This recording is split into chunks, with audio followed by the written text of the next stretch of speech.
For most inventors, a massive breakthrough brings fame, fortune, and a legacy. But for a select few, their own genius became a death sentence.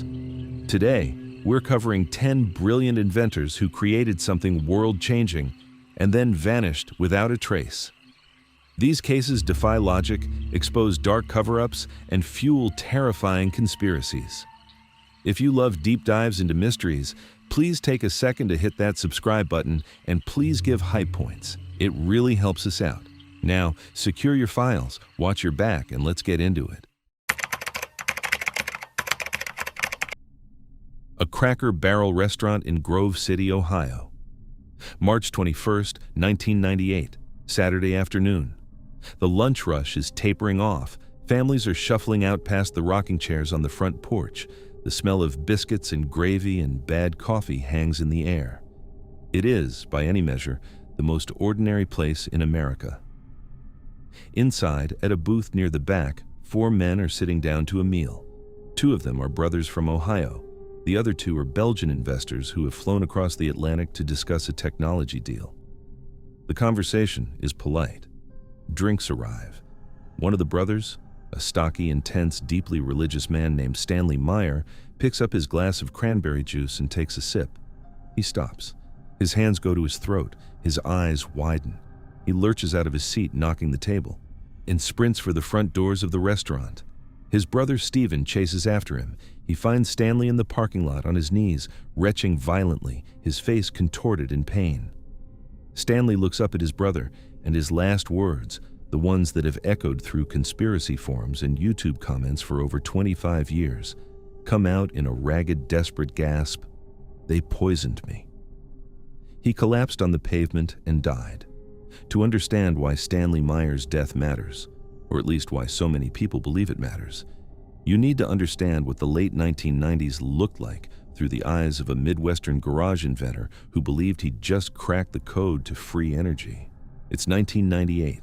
The United States is in the middle of a long economic boom, but underneath the prosperity, the global energy architecture is what it has always been: oil. The Persian Gulf is tense. OPEC controls production. The petroleum industry is pulling in revenue measured in the trillions, not billions, trillions, annually. Every car, every truck, every plane, every ship, every power plant that burns fossil fuel is a revenue stream flowing into the same concentrated network of companies and petrostates.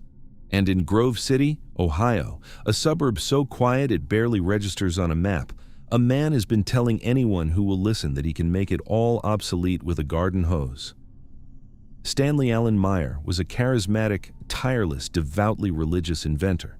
He had no advanced engineering degree, but he had an unshakable conviction and a talent for making people believe.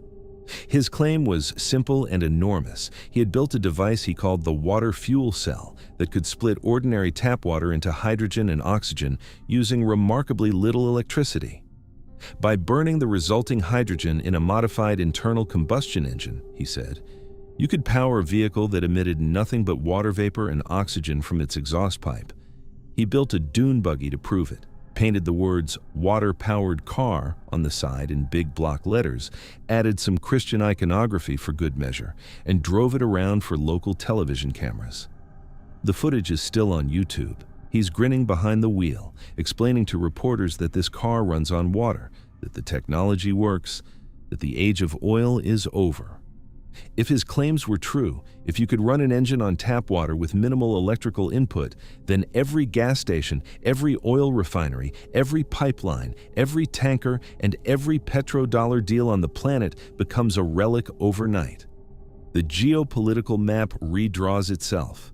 Wars that were fought over oil fields become meaningless. The entire economic foundation of the modern world shifts under your feet.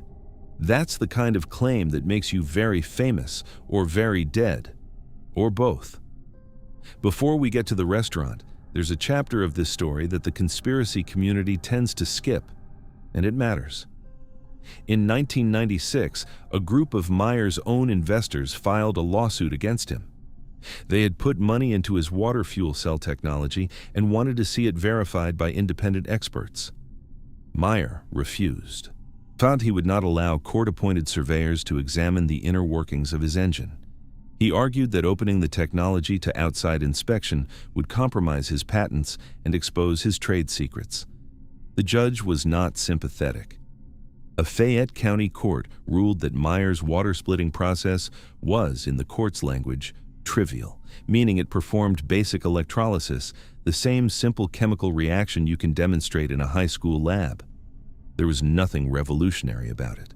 Meyer was found guilty of gross and egregious fraud and ordered to repay his investors. That's a matter of public record. A court of law, with access to expert testimony, concluded he was running a scam. But here's the thing. A fraud ruling doesn't automatically mean the underlying technology is impossible. Courts evaluate legal claims, not physics. The surveyors were denied full access, and Meyer, whatever his faults, kept building, kept demonstrating, and kept attracting new money, including, eventually, interest from overseas. So hold both of those facts in your mind at the same time, because you'll need them.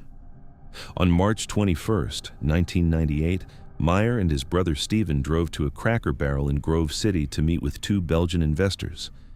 One of them has been identified as Philippe van de Mortelle. The Belgians were reportedly interested in licensing Meyer's technology for international distribution. This was the big play, taking the water fuel cell global. They sat down, they ordered food, a toast was raised. Meyer picked up his cranberry juice and drank. What happened next, according to Stephen Meyer's eyewitness account, was sudden and violent. Stanley grabbed his throat. He didn't complain of a headache. He didn't slur his words or lose coordination, the classic signs of a stroke or aneurysm. He reacted as if something had burned him from the inside. He bolted from the table, crashed through the restaurant doors, and made it to the parking lot before his body gave out. Stephen found him on his knees. Stanley's last words were a direct accusation. "They poisoned me." He died on the asphalt. The Grove City police took the death seriously enough to order a full investigation. Detective Steve Robinette handled the case. A comprehensive autopsy was performed by Franklin County Coroner William Adrian. A toxicology panel was run on Meyer's blood and tissue. The toxicology came back clean. No poison, no unusual substances, no chemicals that shouldn't have been there. The official cause of death was a cerebral aneurysm, a blood vessel in the brain that ruptured, likely aggravated by Meyer's documented history of chronic high blood pressure. Case closed. Natural causes. 3 months later, the investigation was officially shut down. Philippe van de Mortelle, the Belgian investor, later expressed complete bewilderment at the conspiracy theories.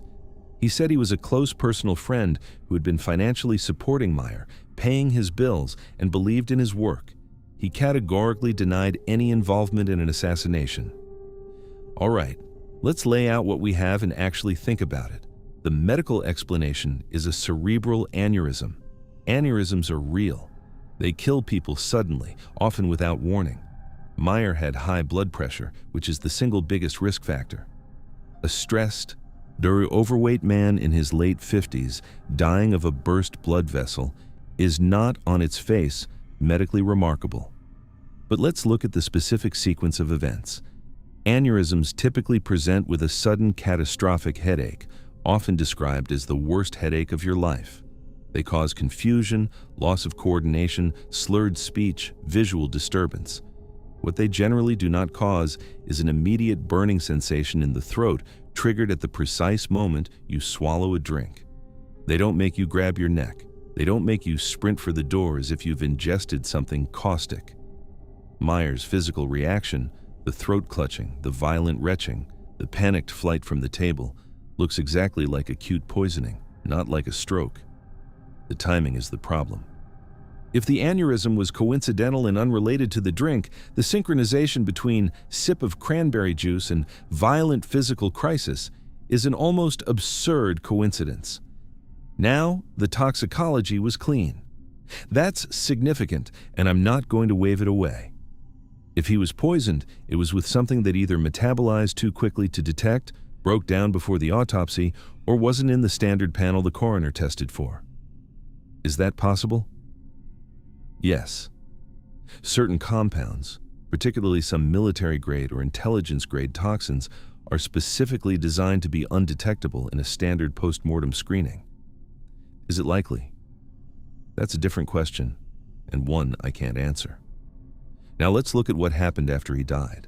Meyer had spent years publicly claiming he was being surveilled, threatened, and harassed by what he called the Arab Oil Corp, the Pentagon, and unnamed corporate energy interests. His supporters say he was offered $1 billion to bury his patents and refused. His critics say this was paranoid self-mythology designed to keep investors hooked. But here's the detail that bothers me. If Stanley Meyer was just a con artist, if the water fuel cell was nothing more than basic electrolysis dressed up in religious branding, then his technology had zero value. His dune buggy was a prop, his patents were worthless, his garage full of equipment was junk.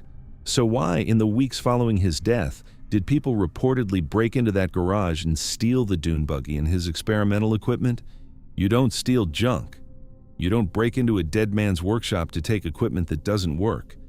If the technology was a proven fraud, adjudicated in court, dismissed by experts, then there is no rational reason for anyone to risk a burglary charge to take it.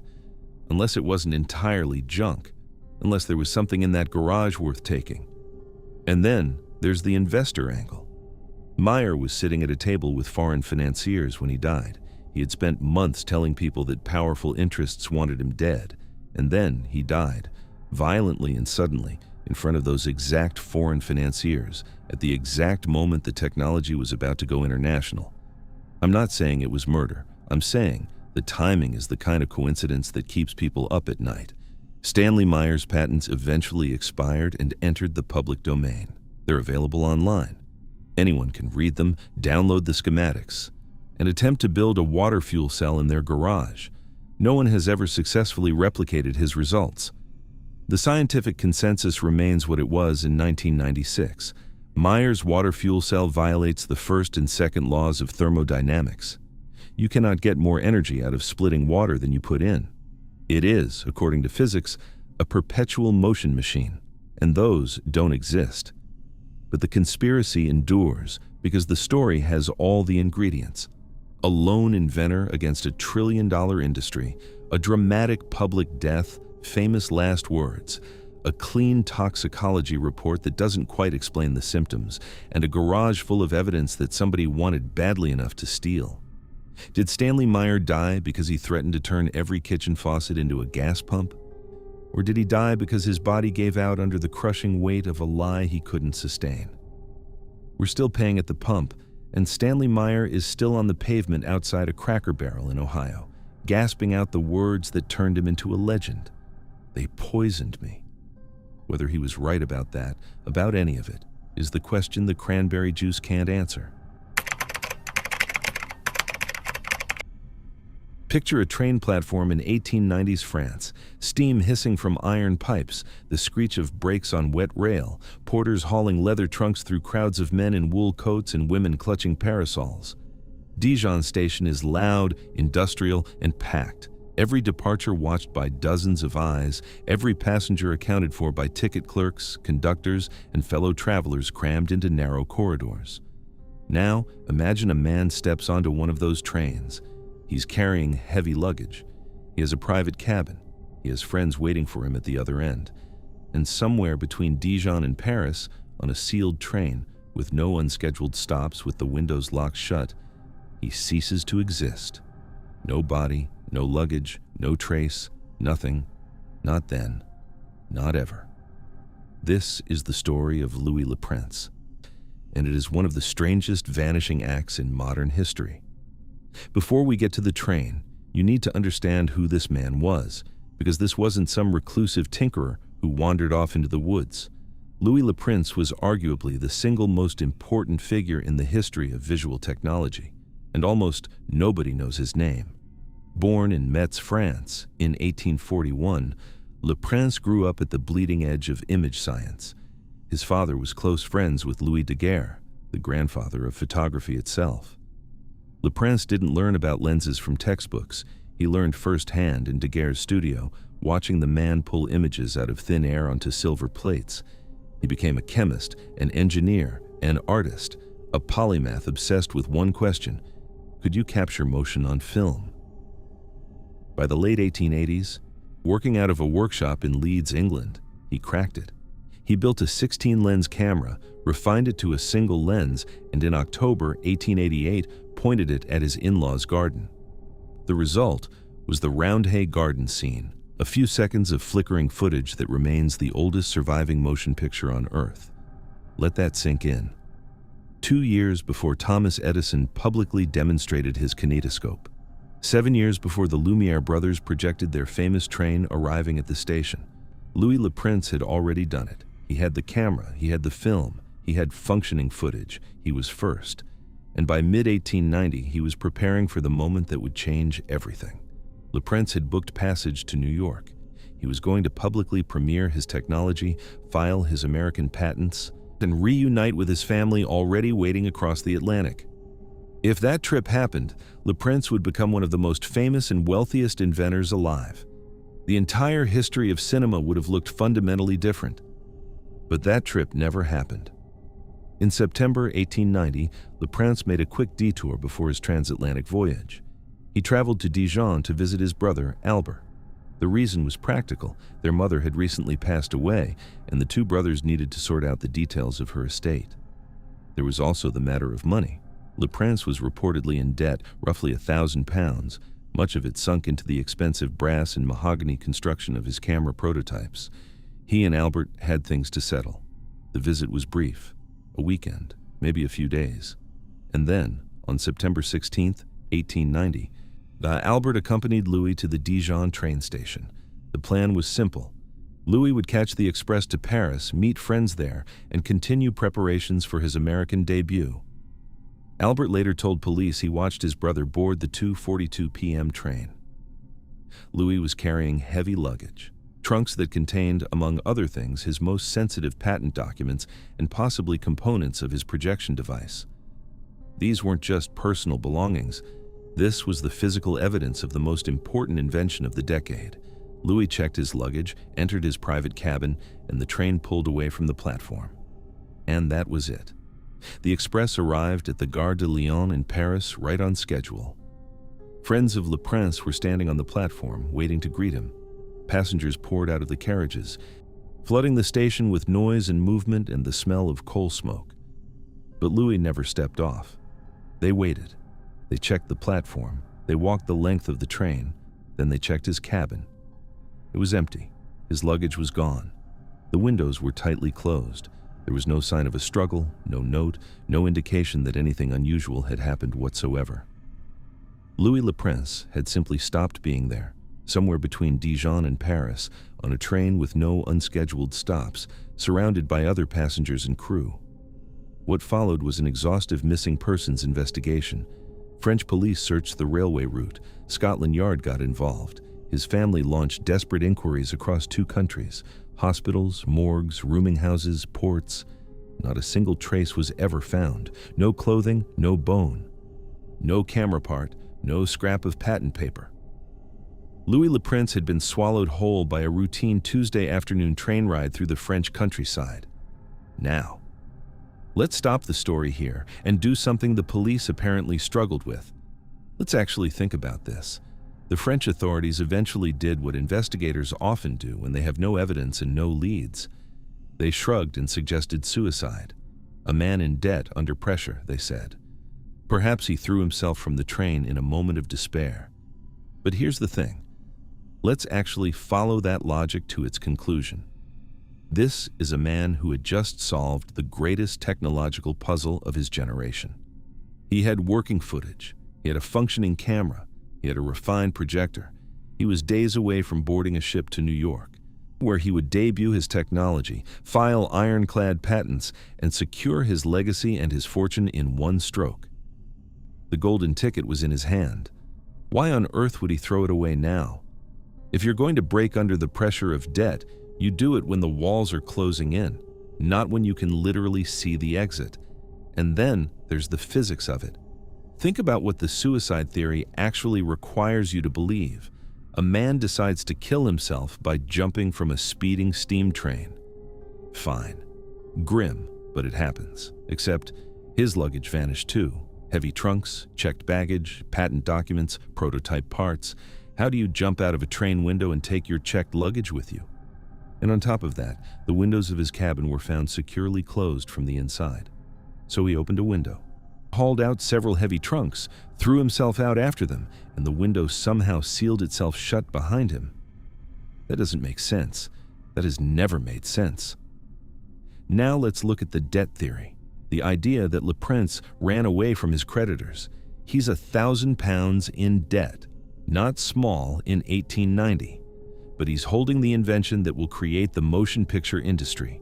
His patents alone would dwarf that debt 100 times over.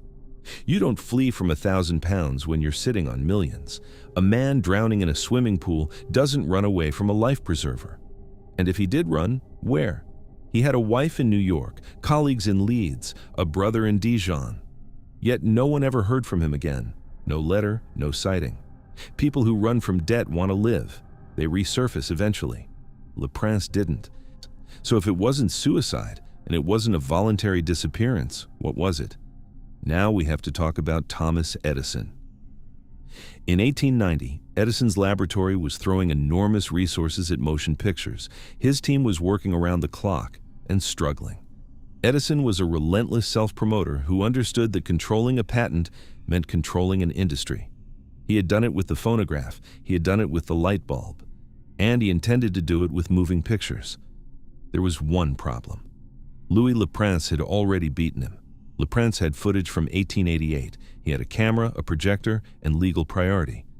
If Le Prince filed his patents, Edison's motion picture empire would be dead on arrival. And then, weeks before Le Prince's crossing, the man vanishes, along with every patent document and prototype component. Gone. Why, cleanly, as if someone reached into the timeline and plucked him out. I'm not saying Edison personally ordered a hit on a French inventor in Dijon. What I am saying is the timing makes your skin crawl. The one man who could prove Edison wasn't first disappears without a trace, taking his evidence with him at the exact moment it was about to go public. Edison claimed the crown. He built a monopoly. He made millions. Le Prince became a footnote, and there's a detail that makes this even worse. In 1901, Le Prince's eldest son, Adolphe, who had assisted his father in the Leeds workshop and personally witnessed the experiments, was called to testify in a massive legal case challenging Edison's motion picture patents. Adolphe was the key witness. He could confirm under oath that his father had achieved moving pictures years before Edison. Adolphe was found dead in New York before the case concluded. Shot. Officially ruled a hunting accident or maybe a suicide. The reports are muddled, but the timing again is staggering.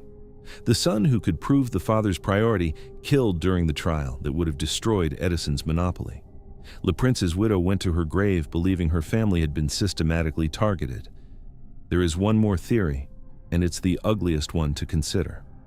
The entire case rests on the testimony of a single witness, Albert Le Prince. He is the only person who claimed to see Louis board that train.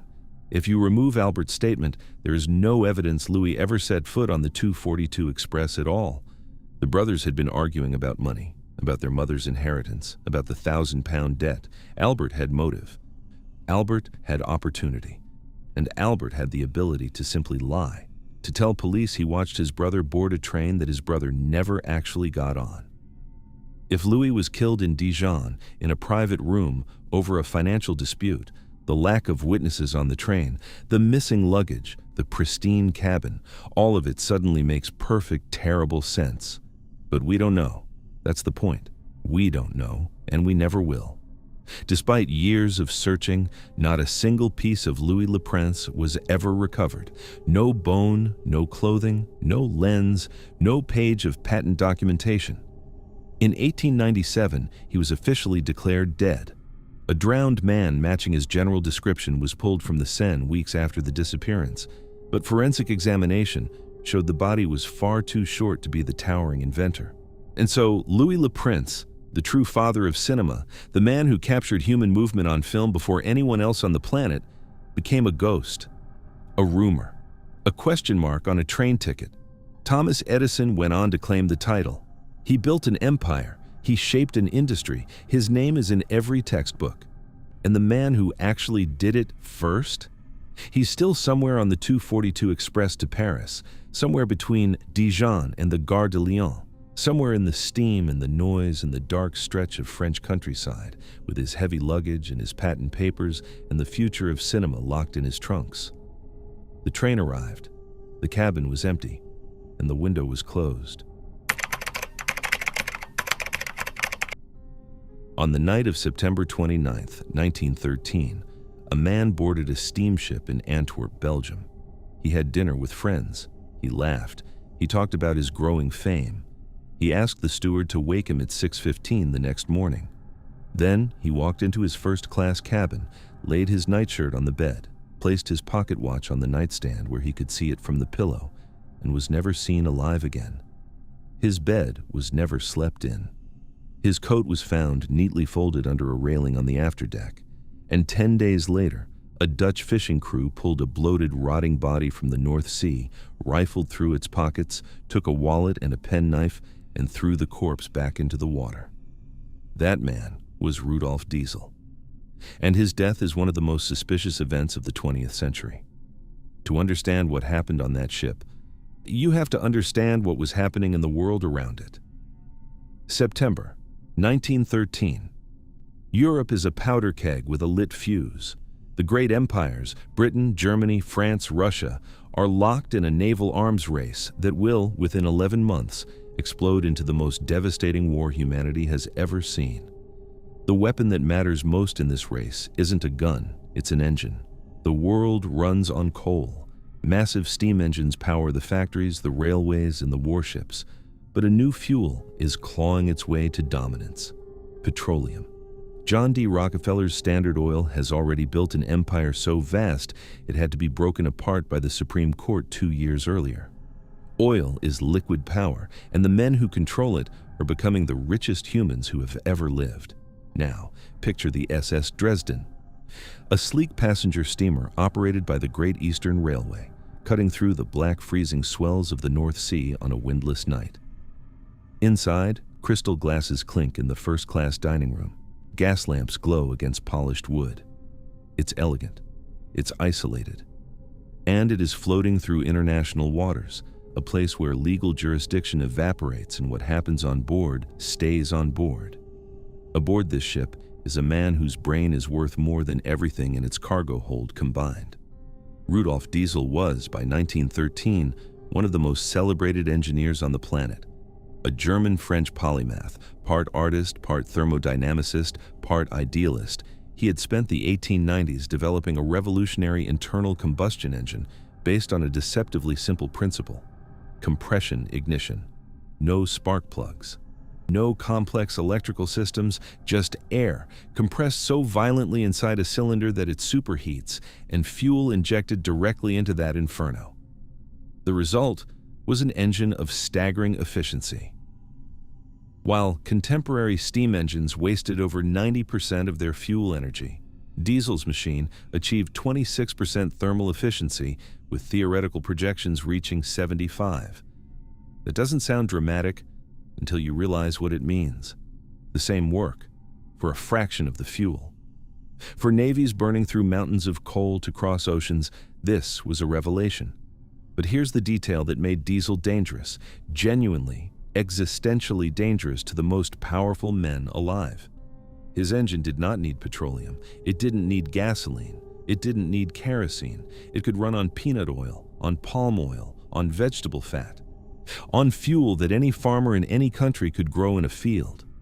Diesel wasn't just building a better engine, he was building a weapon against monopoly. He envisioned his invention as a democratizing force, a machine that could free small craftsmen and developing nations from the stranglehold of coal barons and petroleum cartels. He wrote about it. He spoke about it publicly. And in September 1913, he was traveling to London to meet with the British Royal Navy. The British wanted his engine for their new generation of submarines. This meeting would have simultaneously given Britain a massive military advantage and demonstrated to the world that Diesel's plant oil engine was viable at an industrial military scale. Think about who didn't want that meeting to happen.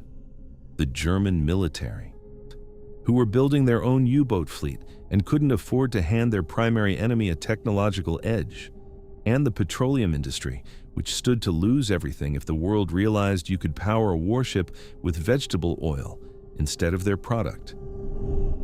Rudolf Diesel was walking into London carrying a blueprint that could reshape the balance of power. He just had to make it across the North Sea. On the afternoon of September 29th, Diesel boarded the Dresden in Antwerp with two colleagues, George Correls, a Belgian industrialist, and Alfred Lockman, a chief engineer. The three men settled into the rhythms of a pleasant evening crossing. They ate dinner together in the first-class dining room. They took a stroll along the promenade deck afterward, chatting about Diesel's growing international fame and the business ahead in London. By all accounts, Diesel was in good spirits. Not giddy, not manic, just calm and engaged. Around 10 o'clock, he excused himself and retired to his stateroom. And here is where the first strange detail drops. Before closing his cabin door, Diesel stopped and left a specific instruction with the ship's steward. "Wake me at exactly 6:15 a.m. tomorrow morning. Hold that in your mind. We're coming back to it." At 6:15 the next morning, the steward knocked on Diesel's door. No answer. He knocked again. Silence. George Correls was alerted, and together they opened the cabin. The room was empty, but it wasn't the emptiness that was disturbing. It was the arrangement. Diesel's bed had not been slept in. The sheets were undisturbed. His nightshirt was laid out immaculately on the mattress, positioned as if waiting for someone who never came. And on the nightstand, his pocket watch had been deliberately placed at an angle where he could read the time from the pillow. Everything was set up for a man who intended to go to sleep, but that man never got into bed. A search of the ship began immediately. On the afterdeck near the stern railing, crew members found Diesel's hat and his heavy overcoat. They were neatly folded and tucked carefully beneath the railing, not tossed, not dropped in a struggle, folded, placed, arranged. Rudolf Diesel was gone. No splash had been heard, no cry for help, no disturbance of any kind reported by the night watch. He had simply ceased to be aboard. The official conclusion was suicide. Diesel, it was later revealed, was secretly bankrupt. When his wife Martha opened a bag, he had left her with instructions not to open until the following week. She found 20,000 German marks in cash and bank statements showing he owed over $375,000 in bad investments, with only $10,000 in real assets. Investigators also found his personal diary. On the page for September 29th, a small, neat cross had been penciled in. So that's the story. A man crushed by hidden debt, performing one final meticulous ritual before stepping into the freezing black water. But here's the thing. Let's actually look at this. If you have decided to end your life tonight, why do you lay out your nightshirt? That's not a farewell gesture. That's the muscle memory of a man who plans to sleep in that bed. Why do you position your pocket watch on the nightstand at the precise angle where you can read it from the pillow? You don't need to know what time it is if you're going to be dead. And the big one, why do you ask the steward for a wake-up call at 6:15 a.m.? Think about that. You walk to the steward's station, you make eye contact, you specifically request to be woken at a precise time the next morning, and then you go throw yourself off the ship? That is not how suicidal minds operate. A man finalizing his exit doesn't schedule his morning. He cancels it. Now look at the coat and hat, found neatly folded under the railing. The official narrative says, this proves Diesel calmly prepared himself and jumped. But take a step back. Who folds their overcoat before jumping into the ocean? If grief or despair drives you to the railing, you grip the metal with shaking hands and go over. You don't pause to tuck your hat beneath the rail like you're checking your luggage. You know what that scene does look like? A stage. It looks exactly like what a professional would arrange to make a death look voluntary. It's what you leave behind when you want the investigation to stop asking questions. And then, there's the body. 10 days after the disappearance, the crew of a small Dutch pilot boat called the Kortsen spotted a decomposing corpse floating in the eastern Scheldt. In a procedure that defies every standard of maritime law, the sailors did not bring the body aboard. They cited rough seas and advanced decomposition. Instead, they pulled the body alongside the hull, went through the pockets, taking a coin purse, an engraved penknife, an eyeglass case, and a small enameled pillbox, and then pushed the corpse back into the water. Let that settle. The one piece of evidence that could have definitively answered every question, a body that could be autopsied for poison, examined for blunt force trauma, checked for strangulation marks, was deliberately thrown back into the sea. Diesel's son Eugen later identified the pocket items, but the body itself was never recovered. There would be no toxicology report, no forensic examination, no answers. Convenient, isn't it? Strip away the suicide narrative for a moment and look at the raw geopolitics. Rudolf Diesel was traveling to sell advanced engine technology to the British Royal Navy, while Germany, gearing up for the largest military conflict in history, could not allow their primary adversary to acquire the propulsion system that would power the deadly U-boat fleet. German intelligence had every reason to prevent that meeting. Simultaneously, Diesel's multi-fuel engine was an existential threat to the petroleum monopolies. If his vision caught on, if the world realized that any nation with farmland could produce its own engine fuel, the entire economic architecture of the oil industry would collapse. Rockefeller's empire, the coal magnates, all of it. Rudolf Diesel wasn't just an engineer with debt problems. He was a man standing at the intersection of two of the most powerful forces on Earth, military intelligence and corporate energy monopolies. And both had a motive to see him disappear in the middle of the night, in the middle of the ocean where no one could investigate. The diesel engine went on to change the world. It powers the trucks that carry your food, the ships that cross your oceans, the generators that keep hospitals lit. It became one of the most important inventions in modern history. But the petroleum industry did something remarkably clever with it. They adapted the engine to run exclusively on their product, diesel fuel, a petroleum distillate. They named it after the man they may have killed, and they buried his original vision underneath it. The engine that was designed to liberate farmers and small nations from fossil fuel dependency became the single greatest consumer of fossil fuel on the planet. Rudolf Diesel dreamed of an engine that ran on peanuts and sunflowers. Instead, it runs on the thing that the most powerful men in 1913 needed it to run on. His body was never recovered, his diary cross was never explained, and his coat is still neatly folded under that railing, waiting for someone to ask the right questions. In 1938, Enrico Fermi, the man who would build the world's first nuclear reactor and help design the atomic bomb, was asked to rank the kinds of scientific minds that exist. He laid out 3 categories. First, the ordinary researchers who try hard and do respectable work. Second, the brilliant minds who make real, lasting discoveries. He put himself in that tier. And third, the geniuses, the once-in-a-century minds, Galileo, Newton, the kind of intellect that doesn't just solve problems but rewrites the rules of the universe. Fermi placed exactly one living person in that third category, a quiet, chain-smoking Sicilian physicist named Ettore Majorana. And then Majorana vanished.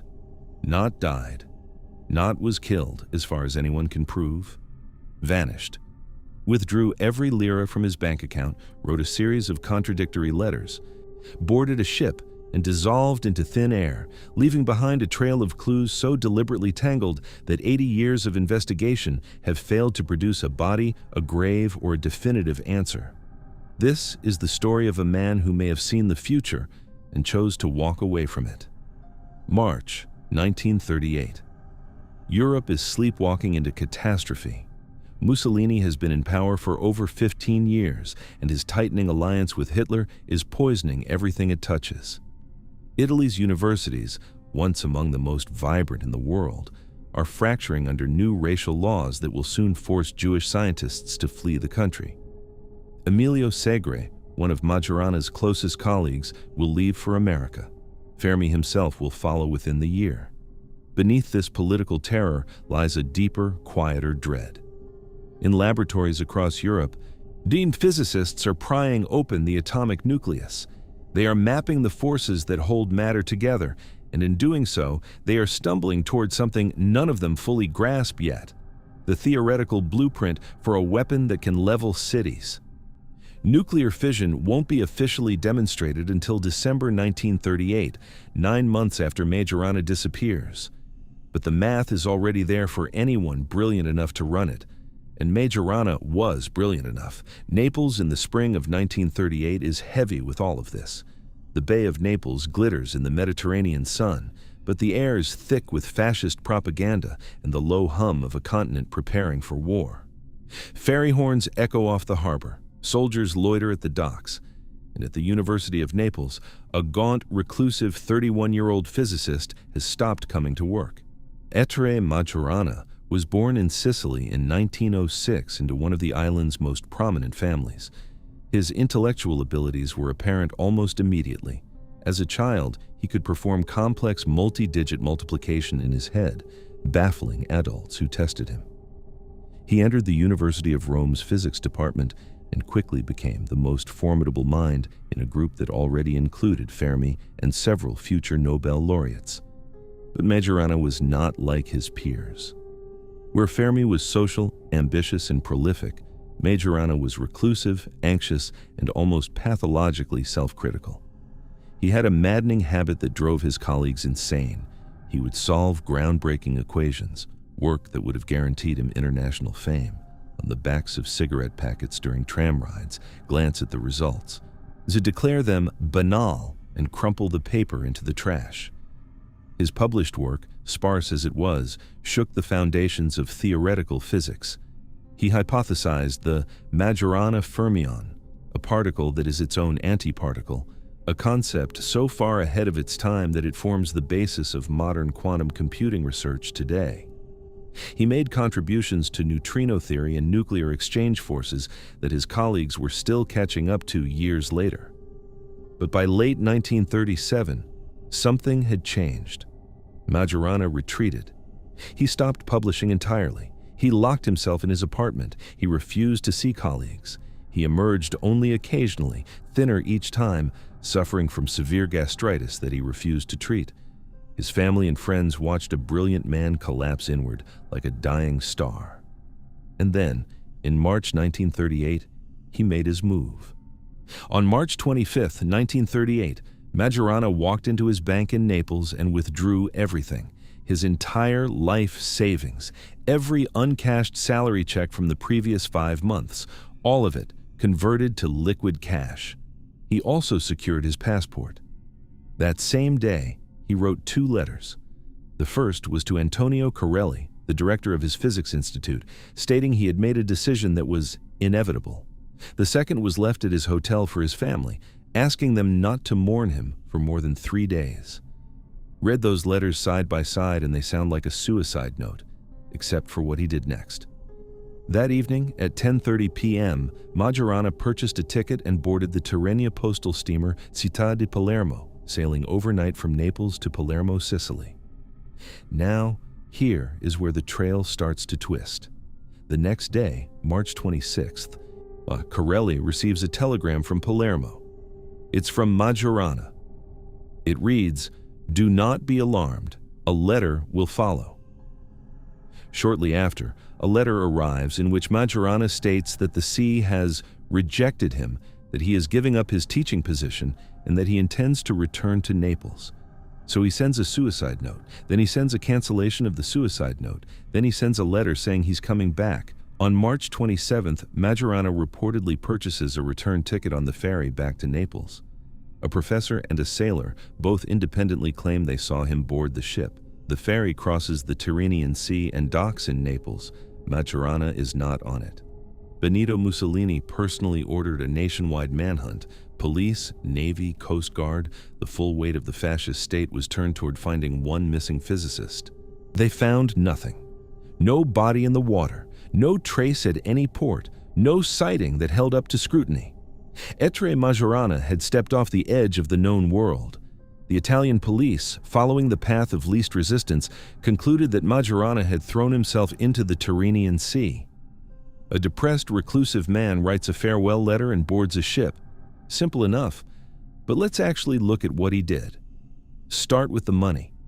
A man who plans to drown himself in the Mediterranean does not go to his bank and withdraw every single lira he owns. He doesn't cash 5 months of paychecks he'd been letting pile up. He doesn't secure his passport. Fish don't take bribes. You withdraw your life savings and grab your passport when you are planning to go somewhere. Not when you're planning to go nowhere. Now look at the letters. If you're going to kill yourself on the boat to Palermo, why send a telegram from Palermo the next day? Why write a follow-up letter saying the sea rejected you and you're coming back? And why buy a return ticket? A suicidal man doesn't lay a trail of breadcrumbs pointing in 3 different directions. But a genius who wants to disappear does. He creates noise. He creates confusion. He makes sure that by the time anyone starts looking, they have no idea whether to search the ocean floor, the Palermo docks, or the Naples train station. Majorana wasn't panicking. He was executing a plan. And then there's the priest. Majorana's personal confessor, Monsignor Riccieri, was questioned during the investigation. He told police, flatly, that suicide by sea was to be excluded. When pressed for details, he cited the absolute sanctity of the Catholic confessional and refused to say another word. Think about what that means. A priest who heard Majorana's final confession is telling investigators that the man did not kill himself, but he cannot reveal what the man actually told him. Majorana confessed something specific enough that the priest was certain it wasn't suicide, but the seal of the confessional locked that information away permanently. Now we have to ask the hardest question. Not how he disappeared, but why. In March 1938, nuclear fission had not yet been officially demonstrated, but Majorana didn't need a laboratory demonstration. He was the kind of mind that could run the experiment on paper, in his head, on a tram, on the back of a cigarette packet. His colleagues have consistently maintained that Majorana understood the implications of nuclear physics years before anyone else. The Italian author Leonardo Sciascia argued that Majorana did the math, saw where it led, saw the fireball, the mushroom cloud, the incinerated cities, and was so horrified by the weaponized future of his own field that he chose to erase himself rather than be conscripted into building it, under Mussolini, under Hitler, under anyone. As Fermi himself reportedly said, Majorana had more brains than all of us. If he decided to disappear, no one will ever find him. And here's the part that should keep you up at night. In the 1950s, rumors began circulating about a reclusive Italian living in Valencia, Venezuela, who went by the name Mr. Beanie. He drove a yellow Studebaker stuffed with mathematical papers. Not he refused to be photographed, he violently rejected any attempt to discuss his past. In 1955, an Italian immigrant managed to secretly snap a photograph of the man. In 2015, 77 years after the disappearance, the Rome Attorney's Office officially reopened the case. Forensic analysts compared the photograph of Mr. Beanie to known images of Majorana and his father. The results were striking. The prosecutors found what they described as perfectly overlapping anatomical features, forehead, chin, cheekbones, and a distinctive ear inclination that matched across generations. A postcard from Majorana's uncle, dating to the 1920s, was also allegedly found inside Beanie's car. The Rome Attorney's Office did something unprecedented. They officially closed the case, not as a suicide, but as a voluntary disappearance. Their formal conclusion: Ettore Majorana did not die in 1938. He fled to South America and lived in Venezuela under an assumed name until at least 1959. There is another theory, quieter and sadder. Some believe Majorana didn't flee to Venezuela at all, but retreated to the remote charter house of Serra San Bruno, a monastery in the mountains of Calabria, where he lived out his remaining years in absolute silence, prayer, and penance. A physicist who saw the end of the world kneeling in a stone cell, trying to atone for knowledge he never asked for. We don't know which version is true. Maybe he was Mr. Beanie, driving his yellow car through the Venezuelan heat with a trunk full of equations. Maybe he was a monk staring at a stone wall in southern Italy. Maybe he's somewhere else entirely. He was in a place that a mind like his could find, and the rest of us never would. What we do know is this. 7 years after Majorana vanished, the bomb he may have foreseen was dropped on Hiroshima. The age of nuclear terror began exactly as the math predicted, and the one man who might have seen it coming before anyone else had already walked away, withdrew his savings, wrote his letters, boarded a ship, and stepped cleanly out of the 20th century, leaving nothing behind but a cigarette packet with the universe scribbled on the back, crumpled up and tossed in the trash. In the spring of 1985, a Soviet physicist walked out of a hotel in Madrid, Spain, and never came back. He left his passport in his room. He left his return tickets to Moscow. He left his luggage, his papers, and every trace of his identity sitting on a nightstand in a mid-range hotel near a bingo hall on Paseo de la Habana. And then nothing. The KGB said they didn't take him. The CIA said they didn't have him. The Spanish police searched and found nothing. No body, no blood, no sign of struggle, no trail. 3 of the most powerful intelligence agencies on the planet all pointed at each other and shrugged. His name was Vladimir Alexandrov. He was 47 years old. And the thing he had built, a computer simulation that mathematically proved nuclear war would end all life on Earth, had made him the most dangerous scientist alive to people on both sides of the Iron Curtain. To understand what happened to Alexandrov, you need to feel what 1985 actually felt like. Not the nostalgia version, not the neon and the synthesizers, the real version. The Cold War is not winding down. It is at one of its most terrifying peaks. Ronald Reagan is in the White House talking about Star Wars missile defense systems. The Soviet Politburo, aging and paranoid, is cycling through dying leaders, Brezhnev, Andropov, Chernenko, each more suspicious than the last. The United States and the Soviet Union have a combined arsenal of roughly 60,000 nuclear warheads, 60,000, enough to sterilize the surface of the Earth several times over. The governing doctrine is called mutually assured destruction, MAD. The idea is simple and horrifying. Neither side launches because both sides know they'll be obliterated in return.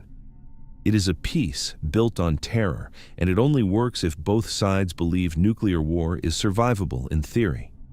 Because if it's survivable, then the threat of retaliation holds. If it's survivable, then the trillion-dollar defense budgets make sense. If it's survivable, the generals keep their jobs and the missile contractors keep their checks. Now imagine someone proves with math that it isn't survivable, that even the winner dies, that the smoke and ash from a nuclear exchange would choke the atmosphere, block out the sun, and plunge global temperatures to 30 degrees below zero for years, killing every crop, every ecosystem, every civilization on the planet, winner included. That someone was Vladimir Alexandrov. Alexandrov was a brilliant, affable Soviet physicist and computer modeler based in Moscow. Working alongside the American astronomer Carl Sagan and a team of Western climatologists, he developed the most advanced computational models of his era to simulate the atmospheric aftermath of a nuclear exchange. The result was the nuclear winter hypothesis, and Alexandrov's Soviet models were the mathematical backbone that gave the theory its teeth. His work terrified people. It was supposed to. The nuclear winter model didn't just say nuclear war was bad. Everyone knew that. It said nuclear war was extinction. It said there was no such thing as a limited exchange, no such thing as a tactical strike, no such thing as winning. It said the doctrine of mutually assured destruction wasn't a deterrent. It was a suicide pact with no escape clause. Now, here's the thing about Alexandrov's position. His research happened to perfectly serve Soviet geopolitical interests. Moscow loved the nuclear winter narrative because it terrified the Western public, fueled anti-nuclear movements in Europe and America, and undermined support for Reagan's military buildup. Because of this alignment, Alexandrov was granted something almost unheard of for a Soviet scientist: freedom of movement. He traveled internationally. He spoke at Western conferences. He visited the Vatican and met Pope John Paul II. He addressed the United States Senate. And, this is the detail that matters most, he was given high-level security access to an American Cray-1 supercomputer at the National Center for Atmospheric Research in Colorado. Think about that. A Soviet citizen during the Cold War with hands-on access to one of the most powerful computers in the Western world. He was a man with a foot planted in each empire, carrying secrets from both, trusted fully by neither. In late March 1985, Alexandrov flew into Madrid's Barajas airport. He was scheduled to speak at the Assembly of Non-Nuclear Cities in Córdoba, invited by the city's communist mayor. Before heading south, he stopped at the Soviet embassy in Madrid. Now, this is where it gets strange. Witnesses say that when Alexandrov walked out of the Soviet embassy, he was a different person. Whatever happened inside that building, whatever he was told, whatever he saw, it broke something. He emerged visibly shaken, distressed, and immediately demanded his driver take him to a bar. Over the next 72 hours, colleagues and conference staff observed him drinking heavily and continuously, something that was explicitly not in character for Alexandrov. He gave his lecture in Córdoba, but he was erratic. He refused to speak to the press. He seemed paranoid. When 2 city drivers were assigned to escort him back to Madrid by car, the ride was tense and bizarre. Alexandrov sat in the back seat, repeating the same 2 words over and over like a broken record. Restaurant. Stop. Restaurant. Stop. On the evening of March 31st, the drivers dropped him off at the Soviet embassy in Madrid, and he was later spotted wandering alone near his hotel, visibly intoxicated, close to a bingo hall on Paseo de la Habana. And then, he was gone. His passport was found discarded in a public trash bin. His return airline tickets to Moscow were with it. His belongings sat untouched in his hotel room. No one reported seeing him after that night. No body was ever found. No ransom demand was ever made. Vladimir Alexandrov simply stopped existing. Let's walk through the theories, because every single one of them has a hole you could drive a truck through. First theory is he defected to the West. This was the Soviets' first accusation. Alexandrov had been spending too much time with American scientists, getting too comfortable in the capitalist world, and finally made a run for it. But here's the problem. During the Cold War, when a high-profile Soviet scientist defected, the CIA didn't hide them in a basement forever. They paraded them. They put them on television. They leaked the story to every newspaper in the Western world, because it was a massive, humiliating propaganda victory over Moscow, a Soviet nuclear physicist choosing America over Russia. That's front-page news for a month. Alexandrov never appeared. The United States categorically denied having him. No American journalist ever found him. No intelligence leak ever surfaced suggesting he was in a safe house. If the CIA had him, they gained absolutely nothing by keeping it secret. And the CIA is not in the business of passing up propaganda wins. Second theory is KGB killed him. This is the most popular theory. Alexandrov was getting too friendly with the Americans. He had unsupervised access to a US supercomputer. He was a security risk. So the KGB recalled him, or tried to, and when he resisted, they eliminated him in Madrid. But let's think about the logistics. If the KGB wanted to silence one of their own citizens, why do it in Spain? Why do it during a highly publicized international conference where dozens of Western scientists and journalists know his name and his schedule? A disappearance in Madrid triggers an international investigation. It creates a diplomatic headache. It draws attention. The KGB had simpler options. They could have ordered him home. They could have revoked his travel privileges. They could have arrested him quietly at the Moscow airport, but he shipped him to a psychiatric facility, which was standard Soviet practice for inconvenient intellectuals. And no one in the West would have been able to confirm or deny anything. You don't create a conspicuous international mystery when a quiet domestic solution is available. And yet, there is the matter of what happened inside that embassy. Something shattered Alexandrov's composure in a single meeting. Something turned a respected professional scientist into a man who couldn't stop drinking for 3 straight days. That looks less like a defection and more like a man who just received very, very bad news about his own future. Another theory is about the war hawks. Now, step back and look at the bigger picture. Alexandrov's nuclear winter model wasn't just an academic exercise. It was a direct, existential threat to the people who made money from the possibility of nuclear war. Defense contractors, military planners, intelligence agencies, and hardliners on both sides. His math said the arms race was pointless. His data said the missiles in the silos were civilization-ending suicide pills, not strategic assets.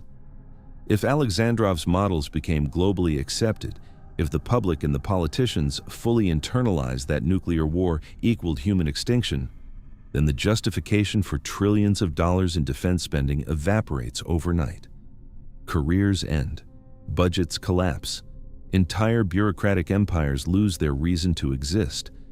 Is it possible that Alexandrov wasn't killed by one side or the other, but by the arms race itself, by the institutional machinery that needed the threat of nuclear war to remain theoretically survivable in order to keep functioning? Here is the detail that rarely gets mentioned, but might be the most important of all.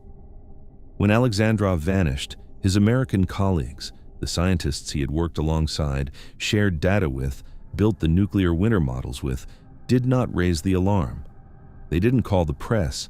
They didn't demand an investigation. They stayed silent. Why? Because they assumed he had defected. They believed he was safe in a CIA safe house somewhere, and that making noise would endanger him. So they said nothing.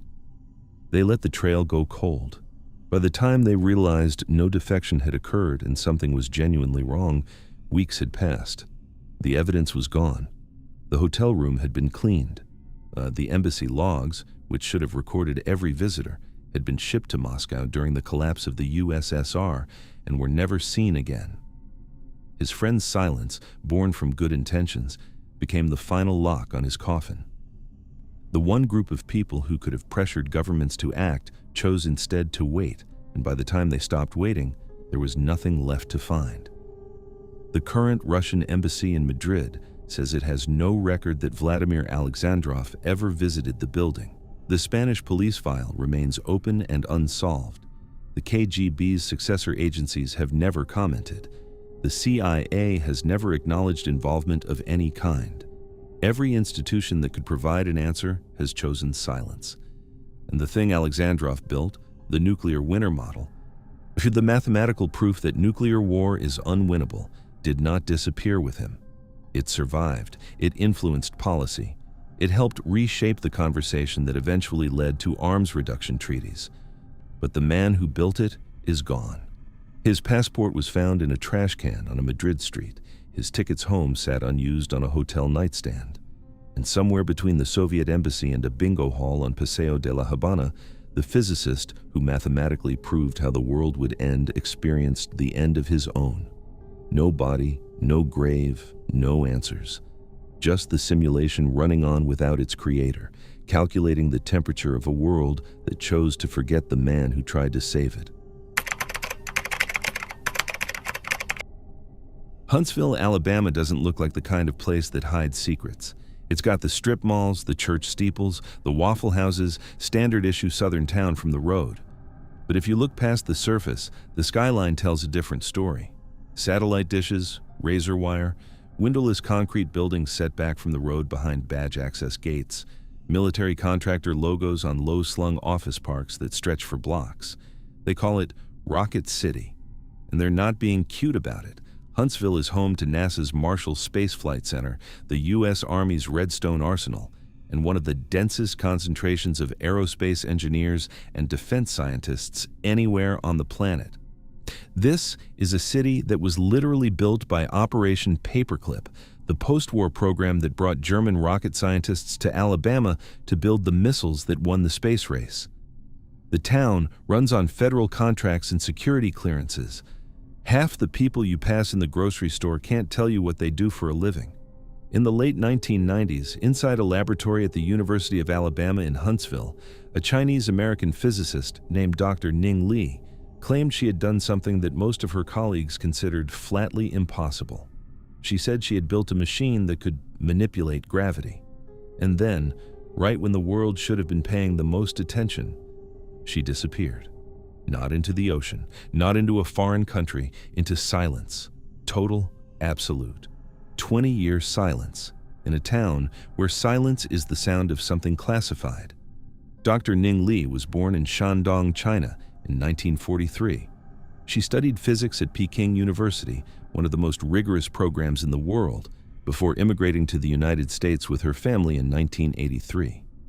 She landed at the University of Alabama in Huntsville, securing a position at the Center for Space Plasma and Aeronomic Research, and quickly established herself as a serious, credentialed theoretical physicist. Her area of focus was exotic, but it wasn't fringe. Lee was working on the intersection of superconductivity and gravity, specifically on whether a carefully engineered superconducting disk, cooled to extreme temperatures, could generate a measurable gravitational anomaly. Her theoretical model was built on real physics: ions trapped in a lattice structure within a high-temperature superconductor, aligned into a coherent quantum state called a Bose-Einstein condensate. When these ions were set into rapid rotation, Lee argued, they would produce a gravitomagnetic field perpendicular to their spin axis, a repulsive force, a push against gravity itself. In plain language, anti-gravity. Not the science fiction kind with glowing platforms and floating cars. The physics kind, measurable, repeatable, rooted in peer-reviewed mathematics. And throughout the 1990s, Lee was anything but quiet about it. She co-authored papers with fellow physicist Douglas Torr that were published in respected journals. She gave interviews to popular science magazines. She spoke at conferences.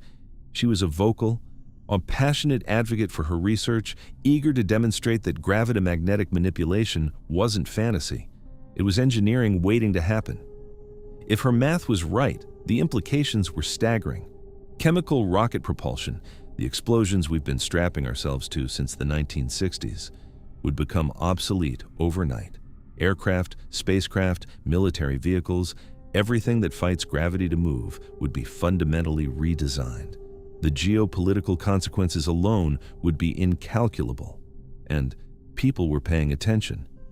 In 1999, at the apparent peak of her public career, Dr. Lee did something unexpected.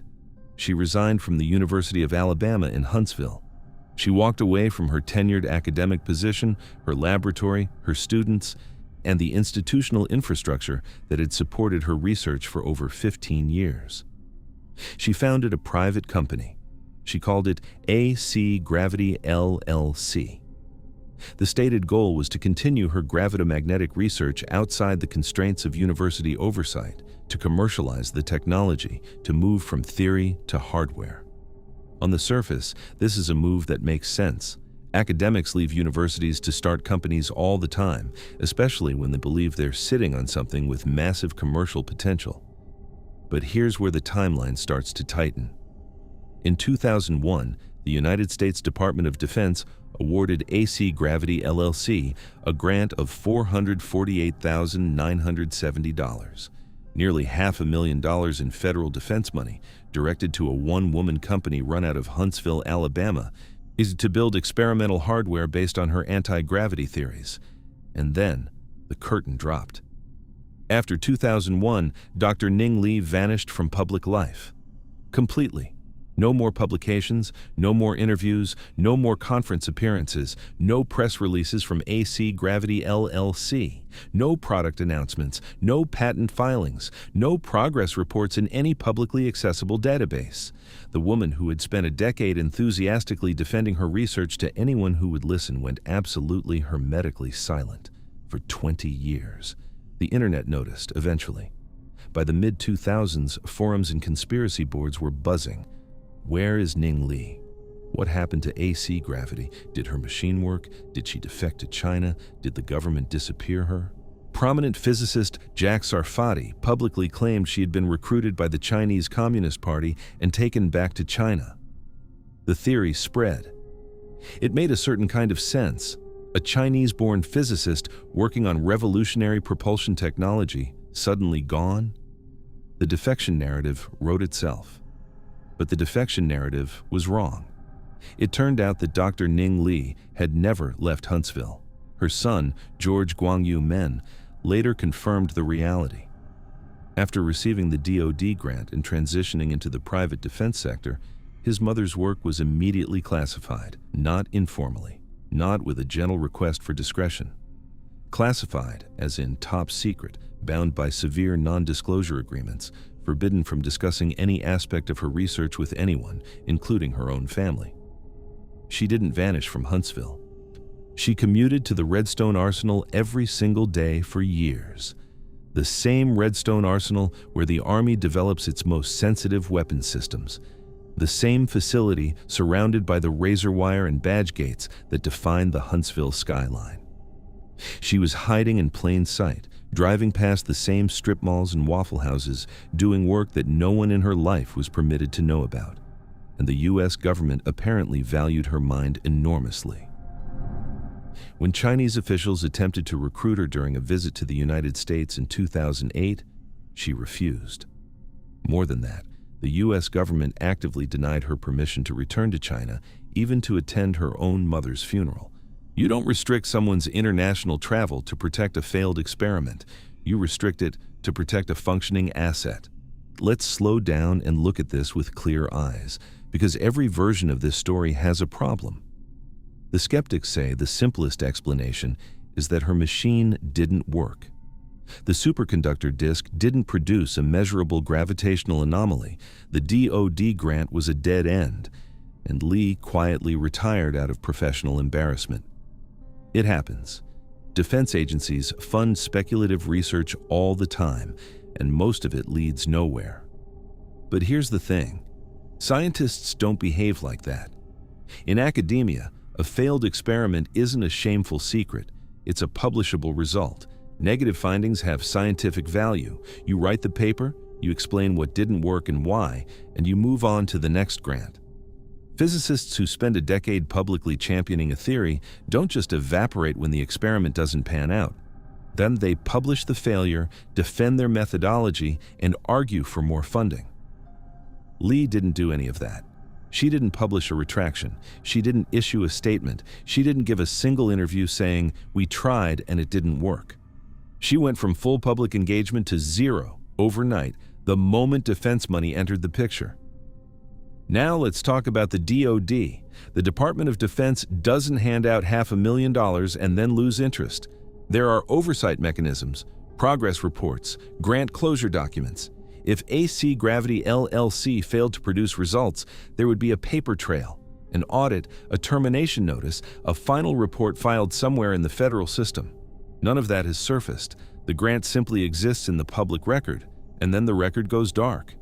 That's not what failure looks like. And that's what classification looks like. And then there's the detail from her son. He confirmed that immediately after the DoD funding began, her demeanor changed. She couldn't discuss her work. She was bound by agreements that covered everything: the methods, the results, the hardware, the people she worked with. Her family knew she went to Redstone Arsenal every day. They knew nothing else. Scientists live to publish. It is the fundamental currency of their profession. Reputation, legacy, and future funding all depend on it. For a physicist who had spent years eagerly sharing her work to suddenly accept a permanent vow of silence, something had to compel that silence. Embarrassment doesn't do that. A restraining order from the Department of Defense does. In 2014, Dr. Ning Lee was struck by a car while crossing a street on the UAH campus. The accident was devastating. She suffered severe, permanent brain damage. Her husband, who witnessed the impact, suffered a heart attack and died a year later. Lee's condition deteriorated rapidly into Alzheimer's disease. She spent her remaining years in private seclusion, cared for by her son. Whatever she knew, whatever she had built, tested, measured, or proven inside that classified facility at Redstone Arsenal, was locked inside a mind that was no longer accessible. On July 27, 2021, Dr. Ning Lee died in Huntsville, Alabama at the age of 78. Her obituary was brief. It said nothing about anti-gravity. It said nothing about the Department of Defense. It said nothing about AC Gravity LLC or the Redstone Arsenal or the 20 years of silence. It read like the obituary of a retired professor. Not a woman who may have rewritten the laws of physics behind a security fence. Here's what we're left with. A brilliant physicist publishes groundbreaking work on gravity-magnetic manipulation. She receives nearly $500,000 from the Department of Defense. She is immediately classified, silenced, and absorbed into one of the most secure military facilities in the country. She works there for over a decade. She is denied permission to leave the country. And then, a random traffic accident destroys her mind before she can ever speak publicly again. Was she tending a garden for 20 years, embarrassed by a failed experiment? Or was she in a subterranean lab at Redstone Arsenal, quietly bending gravity for the United States military while the rest of the world assumed she had vanished? We'll never know. The answers died with her, or they're sitting in a classified file somewhere in Huntsville, Alabama, behind a badge gate and a razor wire fence, in a town that was built on the principle that the most important work is the work nobody talks about. Room 3327, 33rd floor of the Hotel New Yorker, Manhattan, January 1943. An 86-year-old man lies dead on a narrow bed in a fading Art Deco suite that smells of ozone, decaying paper, and pigeon feathers. He has been dead for roughly 2 days. The "Do Not Disturb" sign is still hanging on the door. His window is cracked open, and the pigeons he fed every morning from the ledge are still landing, still waiting. The man is Nicola Tesla, the architect of alternating current, the pioneer of radio, the father of the electrical age, and arguably the most brilliant mind of the 20th century. He died penniless, he died alone, and within hours of his body being discovered, federal agents will swarm this room, seize everything inside it, and set in motion one of the most brazen cover-ups in the history of American science. Because this case isn't about a man who disappeared, it's about a man's life work that did. To understand what happened in room 3327, you need to feel what New York City was like in January 1943. This is the absolute peak of World War II. Every window in Manhattan is blacked out after dark. German U-boats are hunting Allied convoys just off the eastern seaboard. Rationing is in full effect. Sugar, coffee, gasoline, rubber. The city is crawling with military uniforms, and beneath the surface, it is crawling with something else. Spies. This is not paranoia. This is documented fact.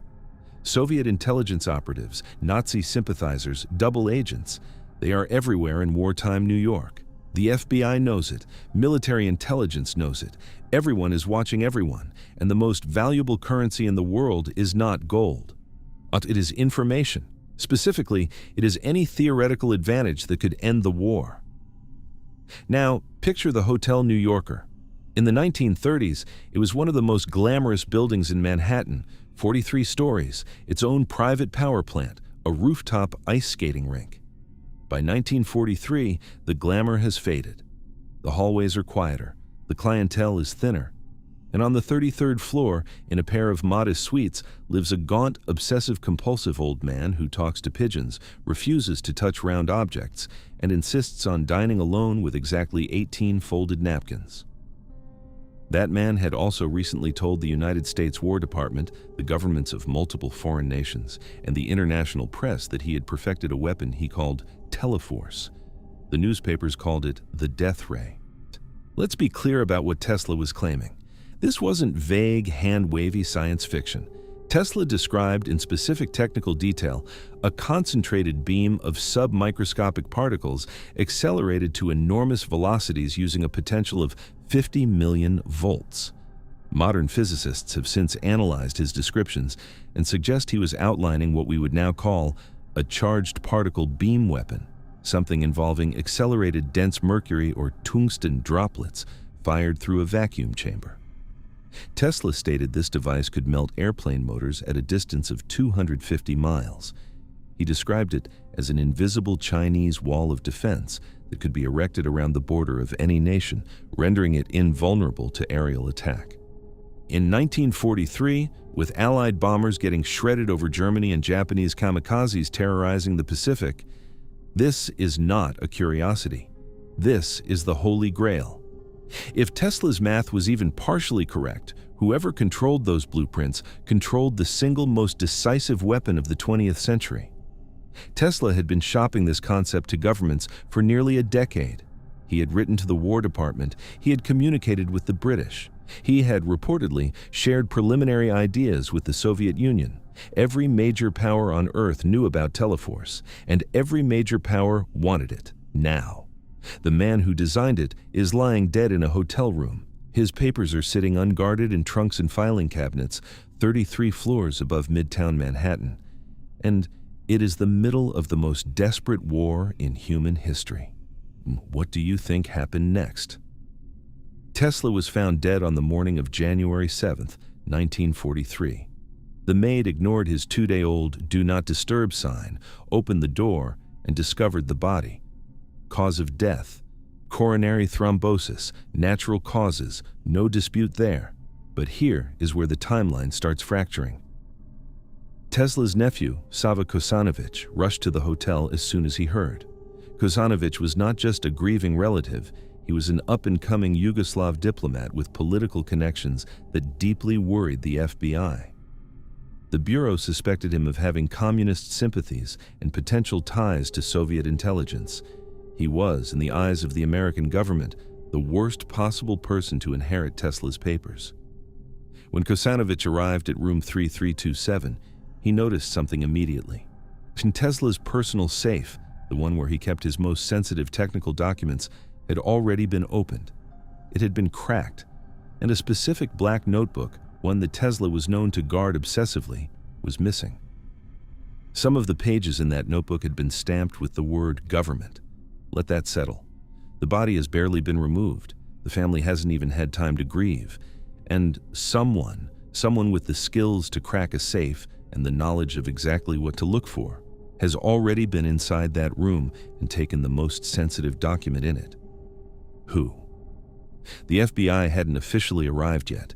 The Office of Alien Property hadn't issued its seizure order, so who opened that safe? Within 48 hours, the federal government made its move. But representatives from the FBI and the Office of Alien Property, a wartime agency designed to confiscate assets belonging to foreign nationals, swooped in and locked down everything, every trunk, every file, every scrap of paper Tesla owned. They cited national security. They cited the risk of Tesla's work falling into Axis or Soviet hands. They sealed it all. The government then brought in an outside expert to evaluate the seized materials. Dr. John G. Trump, an MIT electrical engineer working with the National Defense Research Committee. Trump spent approximately 3 days reviewing Tesla's final body of work. His conclusion was swift and definitive. Tesla's papers from the last 15 years, he wrote, were primarily of a speculative, philosophical, and promotional character. He stated they contained no sound, workable principles. In plain English, the death ray was nonsense, an old man's fantasy. Nothing to see here. Case closed. Right? Let's hold on a second. Let's actually follow the logic here. The United States government, in the middle of the most resource-intensive war in human history, mobilizes agents from 2 separate federal agencies to rush to a Manhattan hotel room and confiscate the papers of a dead inventor. They classify the seizure under national security protocols. They bring in a top-tier MIT physicist to personally evaluate the materials. They do all of this within days of the man's death. And then they tell the public it was all worthless. Think about that. You don't do any of that for worthless papers. You don't dispatch federal agents during a world war to secure the ramblings of a senile old man. If Tesla's work was truly just speculative philosophy, the government would have let Kosanovich take the trunks home and never given them a second thought. The sheer scale of the response tells you exactly how seriously they took what was in that room. And here's where it gets worse. Despite Trump's public dismissal, declassified documents reveal a completely different reaction from the U.S. military. The armed forces found the particle beam writings to be, in their internal assessment, extremely important. They didn't ignore the death ray schematics. They transferred them to Wright-Patterson Air Force Base and launched a classified initiative called Project Nick, placed under the command of Brigadier General L.C. Craigie to test the exact feasibility of Tesla's Teleforce concepts. So, let me get this straight. The official public line is that the papers are worthless, but behind closed doors, the military takes those exact same papers, ships them to a secure military base, assigns a brigadier general, and starts building the thing? Those two facts cannot both be true. Either the papers were worthless or they were important enough to weaponize. The government chose to tell the public one story and act on a completely different one. Now we come to the trunks. Tesla was a prolific, almost compulsive documenter. He filled notebooks, sketched on napkins, wrote in margins. By the time of his death, his collected materials filled approximately 80 trunks. The FBI cataloged and seized all of them. After a protracted legal battle, a U.S. court declared Kosanovich the rightful heir in 1952, and Tesla's estate was ordered shipped to Belgrade, as Yugoslavia, where it would form the Nicola Tesla Museum. 80 trunks were seized, 60 trunks arrived in Belgrade, 20 trunks simply vanished from the federal inventory. No explanation was ever given. No manifest was ever released detailing what those 20 trunks contained. They evaporated somewhere between the FBI's evidence lockers and the shipping dock, and they have never been accounted for. What was in them? We don't know. That's the point. But consider the context. The government publicly dismissed Tesla's work as junk, then secretly launched a military project based on it, then shipped back only 75% of the estate and kept the rest. If you're looking for where the real Teleforce blueprints ended up, the answer is probably sitting in a classified storage facility that the public doesn't even know exists. And there's one more thread that never got pulled. Declassified FBI files show the Bureau was deeply paranoid about Kosanovich inheriting the papers. They seriously considered arresting him on espionage charges during wartime, purely to strip him of his legal right to the estate and prevent the remaining documents from crossing the Iron Curtain. They didn't go through with it, but the fact that they considered fabricating espionage charges against a grieving nephew tells you everything about how dangerous they believed those papers to be. You don't frame a man to protect a box of worthless philosophy. Nikola Tesla died alone in a hotel room with pigeons on his windowsill and the future locked in his filing cabinets. He'd given the world alternating current, radio transmission, and the theoretical foundation for technologies we are still building today. He died with less money in his bank account than most people spend on a month of groceries. But the true tragedy isn't that Tesla died poor. It's what happened after. His most dangerous ideas, the ones that governments fought over, the ones that agents cracked safes to steal, the ones the military quietly shipped to a secure Air Force base while telling the public they were garbage, those ideas disappeared into the machinery of classified defense research. 20 trunks, gone. A black notebook stamped government, gone. Project Nick, classified. The results, never published. To this day, despite decades of Freedom of Information Act requests, portions of Tesla's seized files remain heavily redacted or completely unaccounted for. The greatest electrical mind of the 20th century may have solved problems we haven't even publicly identified yet. And those solutions might be sitting in a government vault, gathering dust, waiting for a clearance level that doesn't exist on any public forum. Tesla's in the history books, his papers are not, and 20 trunks are still missing. It's 2 a.m. in rural Missouri, 1995. The kind of dark where you can't see your hand in front of your face unless there's a moon. Crickets, gravel roads, the distant hum of a grain elevator. And then, cutting through the silence like a scalpel, the sound of something no residential neighborhood should ever produce. A deep, sustained electrical buzz that makes the fillings in your teeth itch, followed by the sharp ozone crack of voltage arcing through open air. On the front porch of a rented house in Stanbury, population barely over 1,000, a skinny 21-year-old kid in jeans and a t-shirt is standing next to a homemade Jacob's ladder that is throwing sparks 6 feet into the night sky. The air around it shimmers. The smell is acrid, metallic, wrong. And according to the kid, a sheet metal screw he just tossed into the middle of that shimmering field vanished. Didn't fall, didn't melt.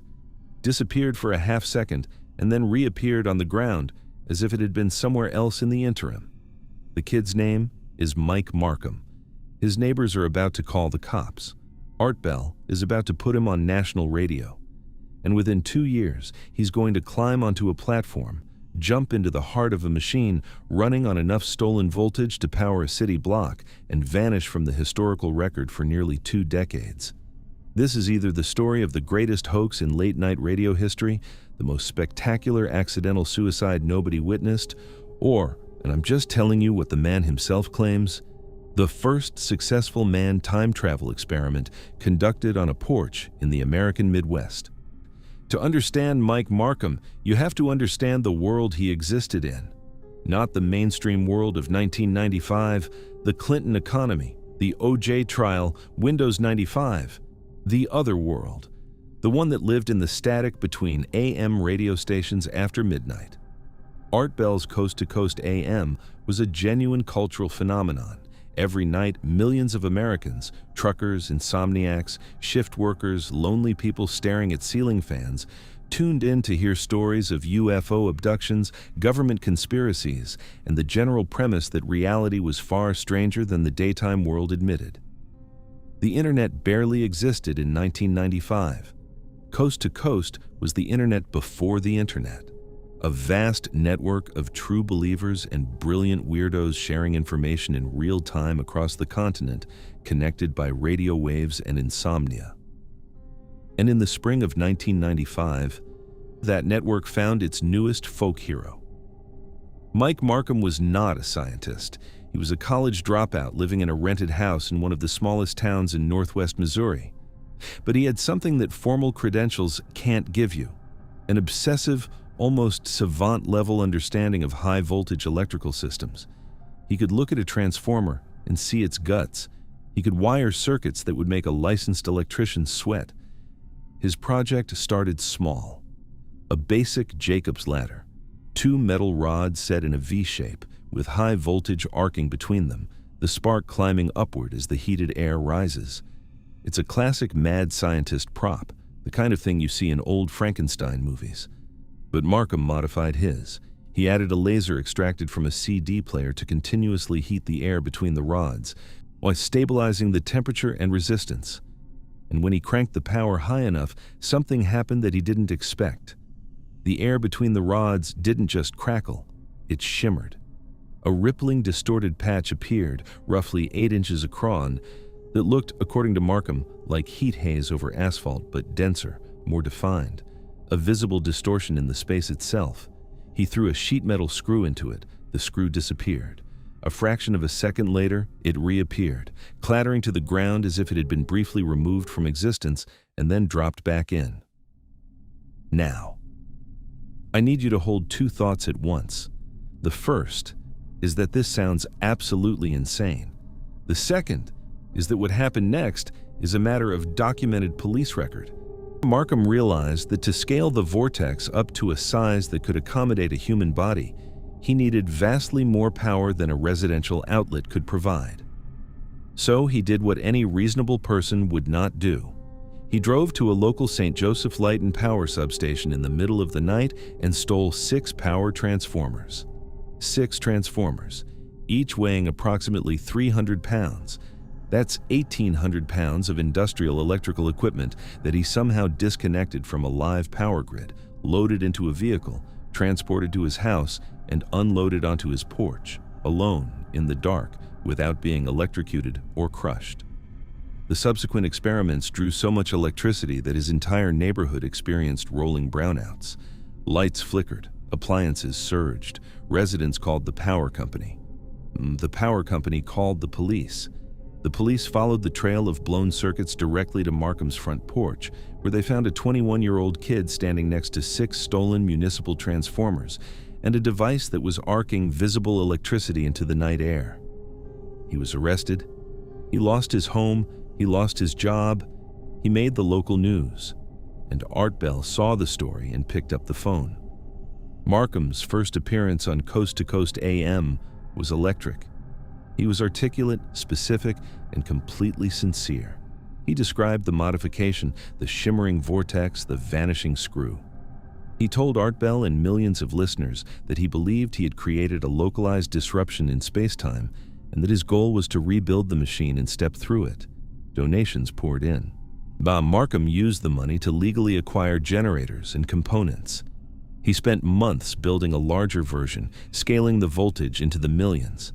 He called Art Bell a second time. He said he was approximately 30 days away from the test. He described a platform he had constructed. The plan was simple and terrifying. Power up the machine to maximum output, empty his pockets of anything metallic to avoid fusion with the field, stand on the platform above the vortex and jump in. He said he was bringing his cell phone. And then, nothing. Sometime in late 1996 or early 1997, Mike Markham stopped calling. He stopped appearing in public.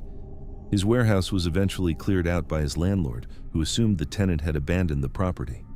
All of the equipment, generators, transformers, wiring, and critically, all of Markham's research notes, was removed and presumably discarded or sold. Mike Markham vanished from the public record for nearly 18 years. The internet, now rapidly growing, filled the void with legend. The most persistent rumor was macabre. Police in California had supposedly unearthed a body on a beach dating to the 1930s, crushed inside a scorched metal tube, clutching a device that looked like a 1990s cell phone. Madman Markham shot backward instead of forward, the forums whispered. It was a great story. It was also, almost certainly, completely made up. Let's look at the explanations because they all have problems. The simplest one is the con.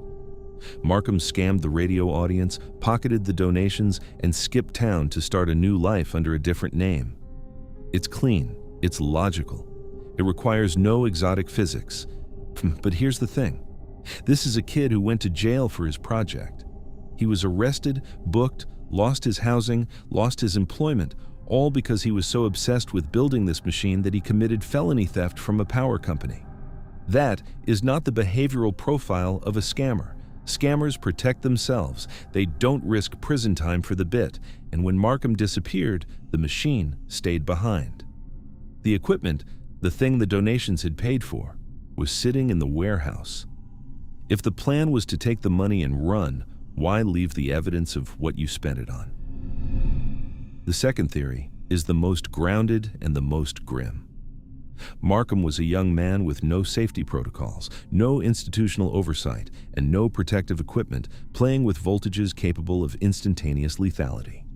A 1,000,000-volt arc doesn't just kill you. It can carbonize tissue. It can cause flash vaporization of water in the body. It can, at sufficient amperage, leave very little behind. Is it possible that Markham powered up his machine, stepped onto the platform, and was simply incinerated in a catastrophic electrical discharge? No body to find because the body ceased to be a body? It's possible.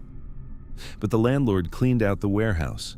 If there had been biological remains, charring, bone fragments, the smell, someone would have noticed. Someone would have called the police. There's no record of that. And then there's the transformer theft itself. Go back to that night. 6 transformers, 300 pounds each, connected to a live municipal power grid. Markham had no forklift, no crew, and no known accomplices. Disconnecting live high-voltage equipment is not something you learn from a library book.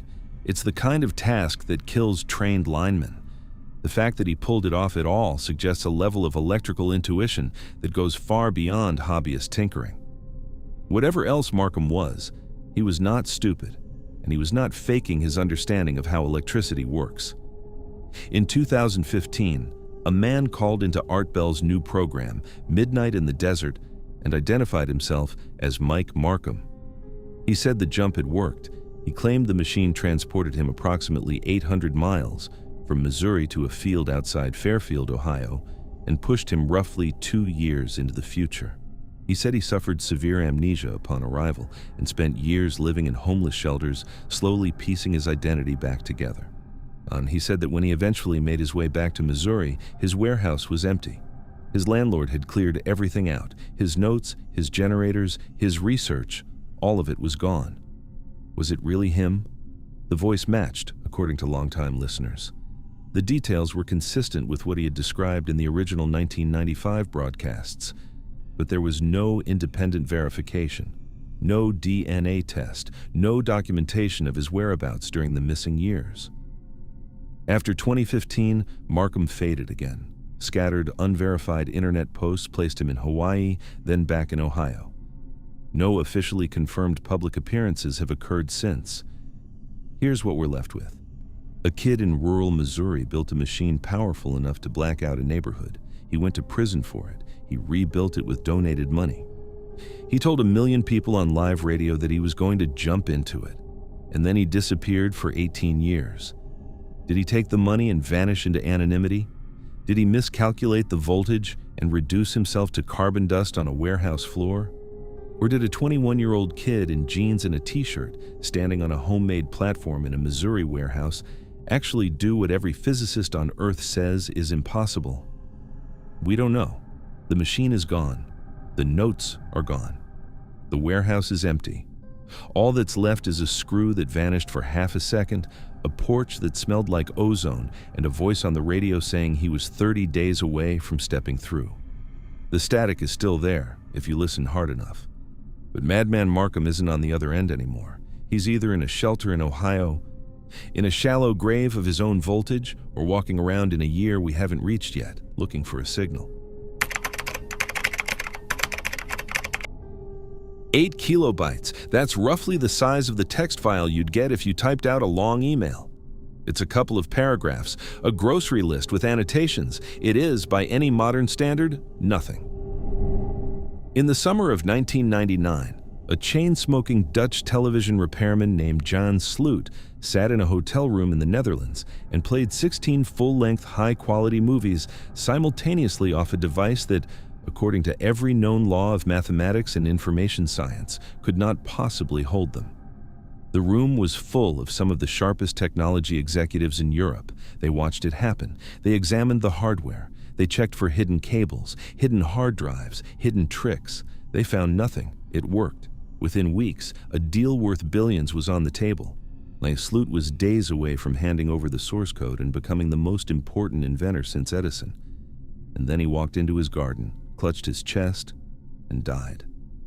And the floppy disk containing the only copy of his compiler, the single key that unlocked the entire system, vanished from his home and has never been found. You have to understand 1999 to understand why John Sloot mattered. The world was drunk on the internet, and the hangover hadn't hit yet. The dot-com bubble was at its absolute champagne-soaked peak. Companies with no revenue and no product were going public at billion-dollar valuations. Venture capitalists in Silicon Valley and across Europe were throwing money at anything with a dot-com in the name. But underneath the euphoria, there was a brutal, unglamorous bottleneck that nobody had solved. The internet was agonizingly slow. Most homes connected through dial-up modems that wheezed and screeched their way to speeds that would make a modern smartphone weep. Downloading a single song took an hour. Streaming video was a fantasy. And storing that video? A full-length movie in decent quality ate up gigabytes of hard drive space, at a time when a good hard drive held maybe 10 gigs and cost hundreds of dollars. Data storage and bandwidth were the twin choke points strangling the digital future. Whoever cracked the compression problem, whoever figured out how to make files dramatically smaller without losing quality, would own the next century of technology. It was the Holy Grail. And every major tech company on the planet was searching for it. Into this frenzy walked a 45-year-old TV repairman from Nieuwegein, for a quiet commuter town south of Utrecht, with no advanced degree, no university affiliation, and a claim so outrageous that it should have been laughed out of the room. John Sloot was not what central casting would send you for, world-changing inventor. He was heavy-set. He chain-smoked. He ran a small electronics repair shop. He was deeply eccentric, intensely paranoid about intellectual property theft, and had a habit of speaking about his work in grandiose, cryptic terms that oscillated between visionary and unhinged. But he had a box, and the box did something that shouldn't have been possible. Sloot called it the Sloot Digital Coding System. He claimed it wasn't traditional compression at all. Standard compression algorithms work by finding redundant patterns in data and encoding them more efficiently. You make the file smaller. But there's a hard mathematical floor, dictated by something called Shannon's entropy limit, below which you simply cannot go without destroying information. It is a law of the universe, as fundamental as gravity. Sloot said he'd sidestepped it entirely. He claimed his system didn't compress data in the conventional sense. Instead, it used a proprietary algorithm to reference patterns in a massive lookup database, a kind of universal dictionary of every possible visual configuration. The movie wasn't stored on the chip. The chip held a set of instructions that told the system how to reconstruct the movie from the dictionary. The result, he claimed, was a full 2-hour high-definition movie encoded in approximately 8 kilobytes of data. 8 kilobytes. The file you're looking at right now, in your browser, is probably larger than that. Now, here's the thing. Every computer scientist on Earth will tell you this is mathematically impossible. The lookup table required to store every possible configuration of a 2-hour HD movie would need more storage than there are atoms in the known universe. Shannon's limit says you cannot do this, the math says no, but the demo said yes. In the late 1990s, Sloot began holding tightly controlled demonstrations for hand-picked executives. The most important of these involved Roel Pieper, the former chief technology officer of Philips, one of the largest consumer electronics companies in the world, and Tom Perkins, a legendary Silicon Valley venture capitalist from Kleiner Perkins. These were not gullible amateurs. These were men who had spent decades evaluating technology, sniffing out fraud, and betting hundreds of millions on their judgment. Sloot set up his black box in a hotel room. No external hard drives, no hidden cables. A small solid-state device, what he described as a smart card or chip, was inserted into the machine. And on the screen, 16 different movies played simultaneously in high quality. Not choppy, not pixelated, full, smooth playback. Pieper was electrified. He examined the hardware personally. He brought in engineers. They couldn't find the trick. Whatever Sloot was doing, it appeared to work exactly as advertised. A deal was structured. Sloot formed a company called The Fifth Force. Pieper invested millions of his own money. A contract with Philips was drawn up that would have been one of the largest technology licensing agreements in European history. The signing date was set. The plan was for Sloot to hand over two things: the physical hardware prototypes and the source code compiler, the software key that made the entire system function. Sloot, paranoid to the bone, kept the compiler on a single floppy disk. He refused to make copies. He refused to let anyone else hold it. That disk was the only bridge between the demonstration and the underlying technology. Without it, the hardware was a locked door with no key. The contract signing was scheduled for September 11, 1999. On July 11, 1999, 2 months before the signing, Jan Sloot walked into the garden behind his home, suffered a sudden massive heart attack, and died. He was 45 years old. Panic hit immediately. Pieper and the investors realized that the compiler disk was not in anyone's possession, but Sloot's. A frantic search began. They tore through his home. They went through his laboratory. They searched his safe, his car, his filing cabinets, his personal effects. The floppy disk was gone. Not misplaced, gone. The single most valuable piece of digital media on the planet, the key to a technology that investors believed would generate billions, had vanished from the home of a man who had guarded it obsessively for years. Engineers attempted to reverse engineer the hardware prototypes without the compiler. They got nowhere. And during the teardown, they discovered something troubling. Hidden inside one of Sloot's demonstration units was a small hard drive that had not been visible during the original demos. The project collapsed, the Fifth Force dissolved, the billions evaporated. And the Sloot digital coding system became a ghost story, the greatest tech invention that never was, or the greatest con that almost succeeded, depending on who you ask. Let's look at this honestly, because neither the fraud theory nor the assassination theory holds together cleanly. Start with the fraud argument. The skeptics say Sloot was running an elaborate illusion. The hidden hard drive proves it. The movies were playing off concealed storage, not the chip, and the 8-kilobyte claim was pure theater. The stress of knowing he was about to be exposed during the code handover triggered the fatal heart attack. Case closed. But here's the problem with that. You don't fool Roel Pieper. This is a man who ran the technology division of one of the largest electronics conglomerates in the world. He brought engineers into the room. They inspected the setup. If it were as simple as he hid a hard drive in the box, someone in that room, someone whose career was built on evaluating exactly this kind of hardware, would have caught it. Pieper didn't just glance at the demo and write a check. He spent months vetting it. He staked his professional reputation on it. You don't do that for a magic trick. Now, the hidden hard drive found later is damning. I won't pretend it isn't. But its presence doesn't necessarily prove the entire system was fake. It could have been a backup component, a buffer, a cache for the dictionary. The existence of hidden storage doesn't automatically mean the compression algorithm was a lie. It means the demo wasn't fully transparent. Those are different things. Now, let's talk about the death. A 45-year-old overweight chain smoker dying of a heart attack is tragic, but not medically suspicious.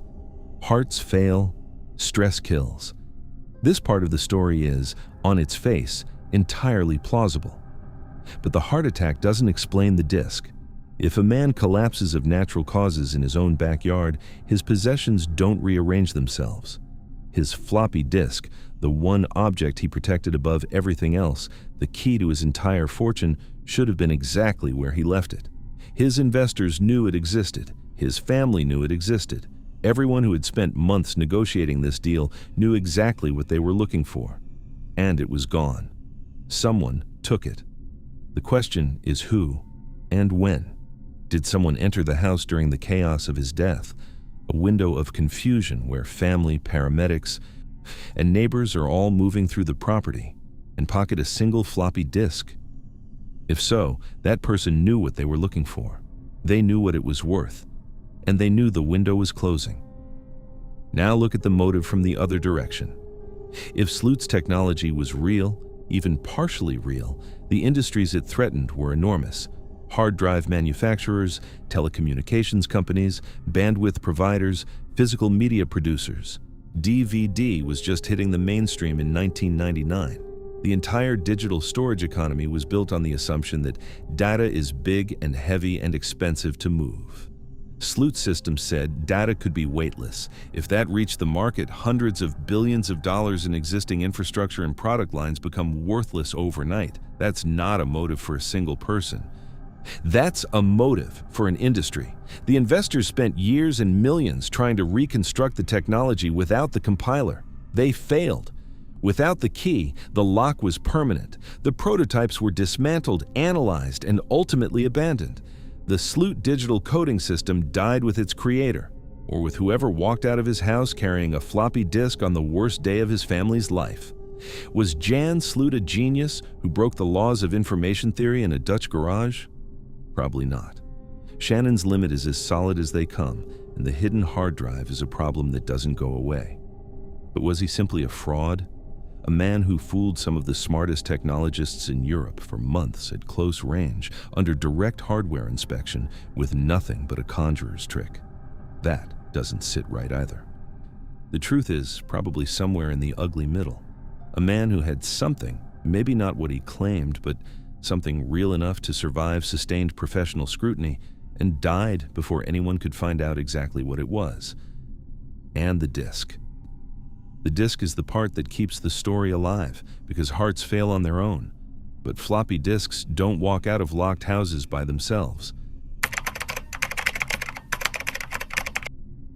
On the morning of January 28, 2007, a 63-year-old man steered a red-hulled sailboat out through the Golden Gate Bridge and into the open Pacific. He had a thermos of coffee, a bag of his mother's ashes, and a plan to be home by dinner. The weather was calm. The water was nearly flat. He was an experienced sailor on a route he understood, heading to a cluster of rocky islands 27 miles offshore. At 10:30 a.m., he called his wife. He was cheerful. He said the weather was a bit chilly but pleasant. He was making good time. He mentioned dolphins. That was the last anyone heard from Jim Gray. What followed was the largest, most technologically advanced civilian search operation in the history of the United States. Orbital satellites were redirected. 12,000 volunteers scanned high-resolution imagery, pixel by pixel. The United States Coast Guard gridded and swept 132,000 square miles of ocean surface. A private team dragged sonar sensitive enough to detect individual sandbars across 300 square miles of seafloor along his exact route. They found nothing. No boat, no body, no life jacket, no oil slick, no splinter of fiberglass, not a single floating object that could be connected to a 40-foot yacht or the man who sailed it. The Pacific Ocean swallowed Jim Gray whole, and it didn't leave a receipt. Before we get into the water, you need to understand who this man was, because Jim Gray was not some weekend hobbyist who got unlucky on a day trip. He was one of the most important computer scientists who ever lived, and there's a good chance you've used his work in the last 5 minutes without knowing it. Gray won the Turing Award in 1998. That's the Nobel Prize of Computing.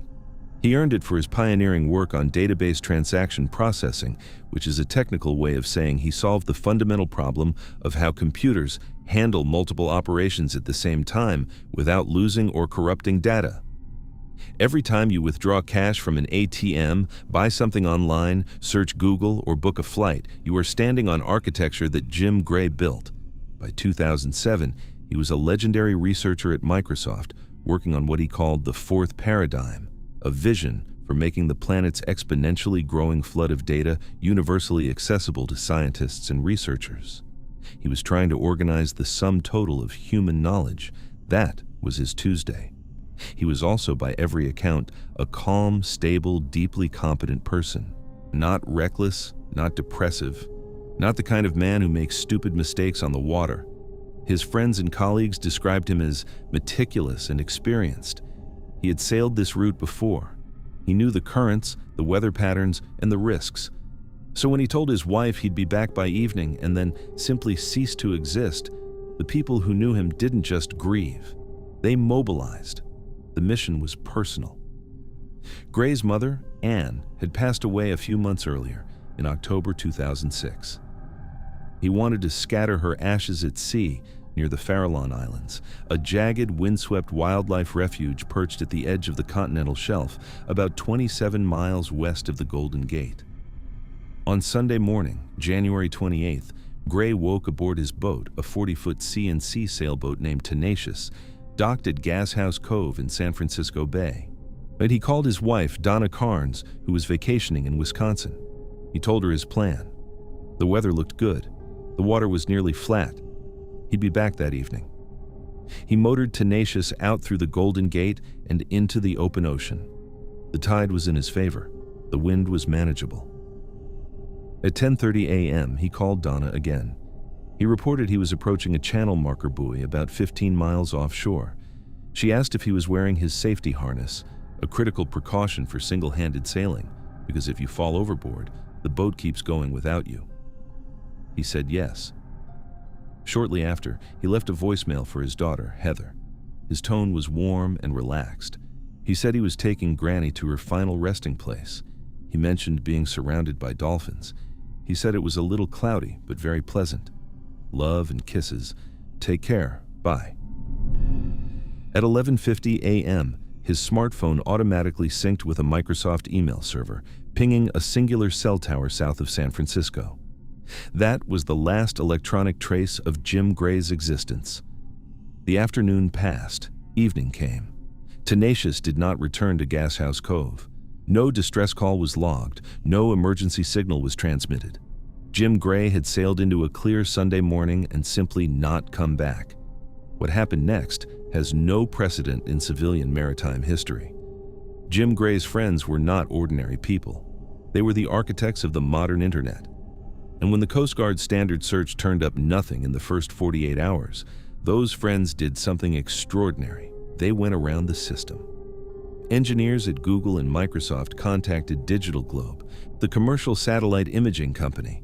They arranged to have actual orbital satellites retasked, pointed away from their scheduled targets and aimed directly at the stretch of Pacific Ocean between San Francisco and the Farallones. High-resolution images were captured and uploaded to Amazon's cloud servers. Then, the call went out to the internet. Within days, over 12,000 volunteers, computer scientists, engineers, amateur sleuths were logged in, dividing the satellite photos into small tiles, scanning each one pixel by pixel for any sign of a red-hulled sailboat or floating debris. It was crowdsourced search and rescue on a scale that had never been attempted. Simultaneously, the Coast Guard conducted its own conventional sweep, covering 132,000 square miles of ocean surface. And Donna Carnes, refusing to give up, she privately commissioned an elite side-scanning sonar team to map 300 square miles of seafloor along Gray's exact projected route. The sonar was sensitive enough to image individual rocks and sandbars on the ocean bottom. It found several sunken vessels matching the approximate length of Tenacious. Underwater robotic cameras were sent down to each one. None of them were his boat. The satellites found nothing. The Coast Guard found nothing. The sonar found nothing. The 12,000 volunteers staring at their screens found nothing. The most advanced search technology that human civilization could deploy in 2007 was pointed at a specific patch of ocean and came back empty. The official conclusion was accidental sinking. The Coast Guard suggested that Tenacious likely struck a submerged shipping container or was overwhelmed by a rogue wave near the Farallones, where the continental shelf drops off steeply and the sea can turn violent without warning. The boat sank, Gray went down with it, and the currents carried everything outside the search grid. It's a reasonable theory. It's also full of holes. Let's start with the debris. A 40-foot fiberglass sailboat does not vaporize when it sinks. It breaks apart. Fiberglass splinters, seat cushions float, coolers float, life jackets float, fuel and engine oil create a visible slick on the surface that can persist for days. When a vessel of that size goes down, it leaves a field of floating evidence that spreads across the water like a signature. There was none.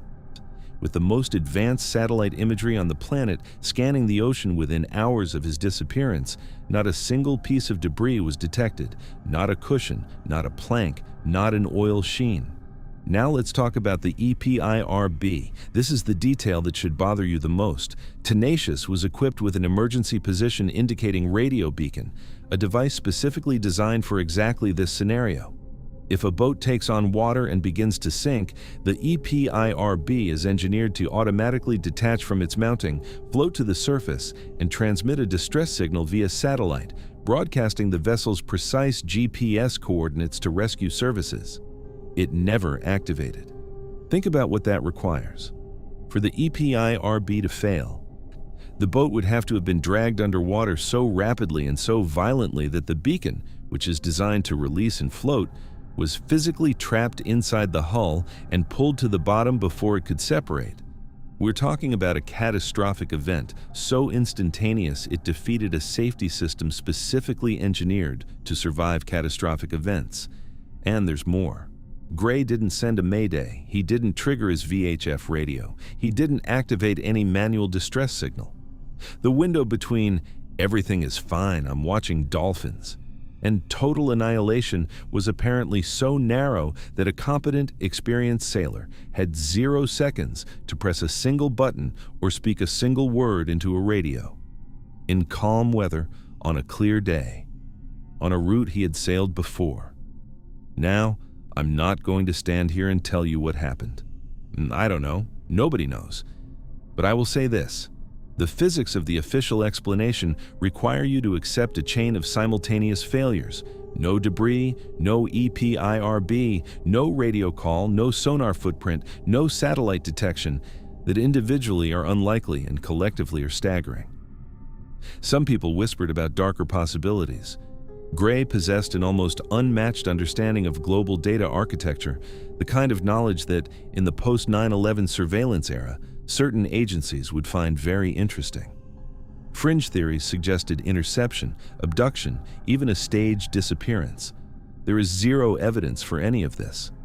But the whispers existed because the clean, total nature of his vanishing felt less like an accident and more like an operation. The deeper, quieter irony is the one that haunts his colleagues. Jim Gray spent his life building systems designed to ensure that no piece of information is ever truly lost. He architected the databases that make the modern world searchable, retrievable, permanent. Every transaction recorded, every query answered, every byte accounted for. And then the man himself became the one query the system couldn't resolve. In May 2012, after the mandatory 5-year waiting period, a San Francisco court issued a death certificate for Jim Gray. Missing and presumed dead. The ocean never returned a hull fragment, a life jacket, a shoe, or a bone. The 300 square miles of sonar-mapped seafloor along his route showed wrecks that belonged to other vessels in other decades, but not his. Tenacious is out there somewhere, maybe in pieces on the continental shelf, maybe in the deep water beyond the Farallones, where the bottom drops away and the sonar never reached, maybe somewhere that no one thought to look because the currents moved faster than the math predicted. Jim Gray built the systems that make sure nothing is ever lost on the internet. He made the digital world searchable, recoverable, permanent. And then he sailed out through the Golden Gate on a Sunday morning with a bag of ashes and a thermos of coffee and became the one piece of data the world couldn't find. The ocean kept no record. The satellites saw nothing. And the man who organized the world's information is still out there, somewhere past the bridge, in the silence where the cell towers end and the Pacific begins.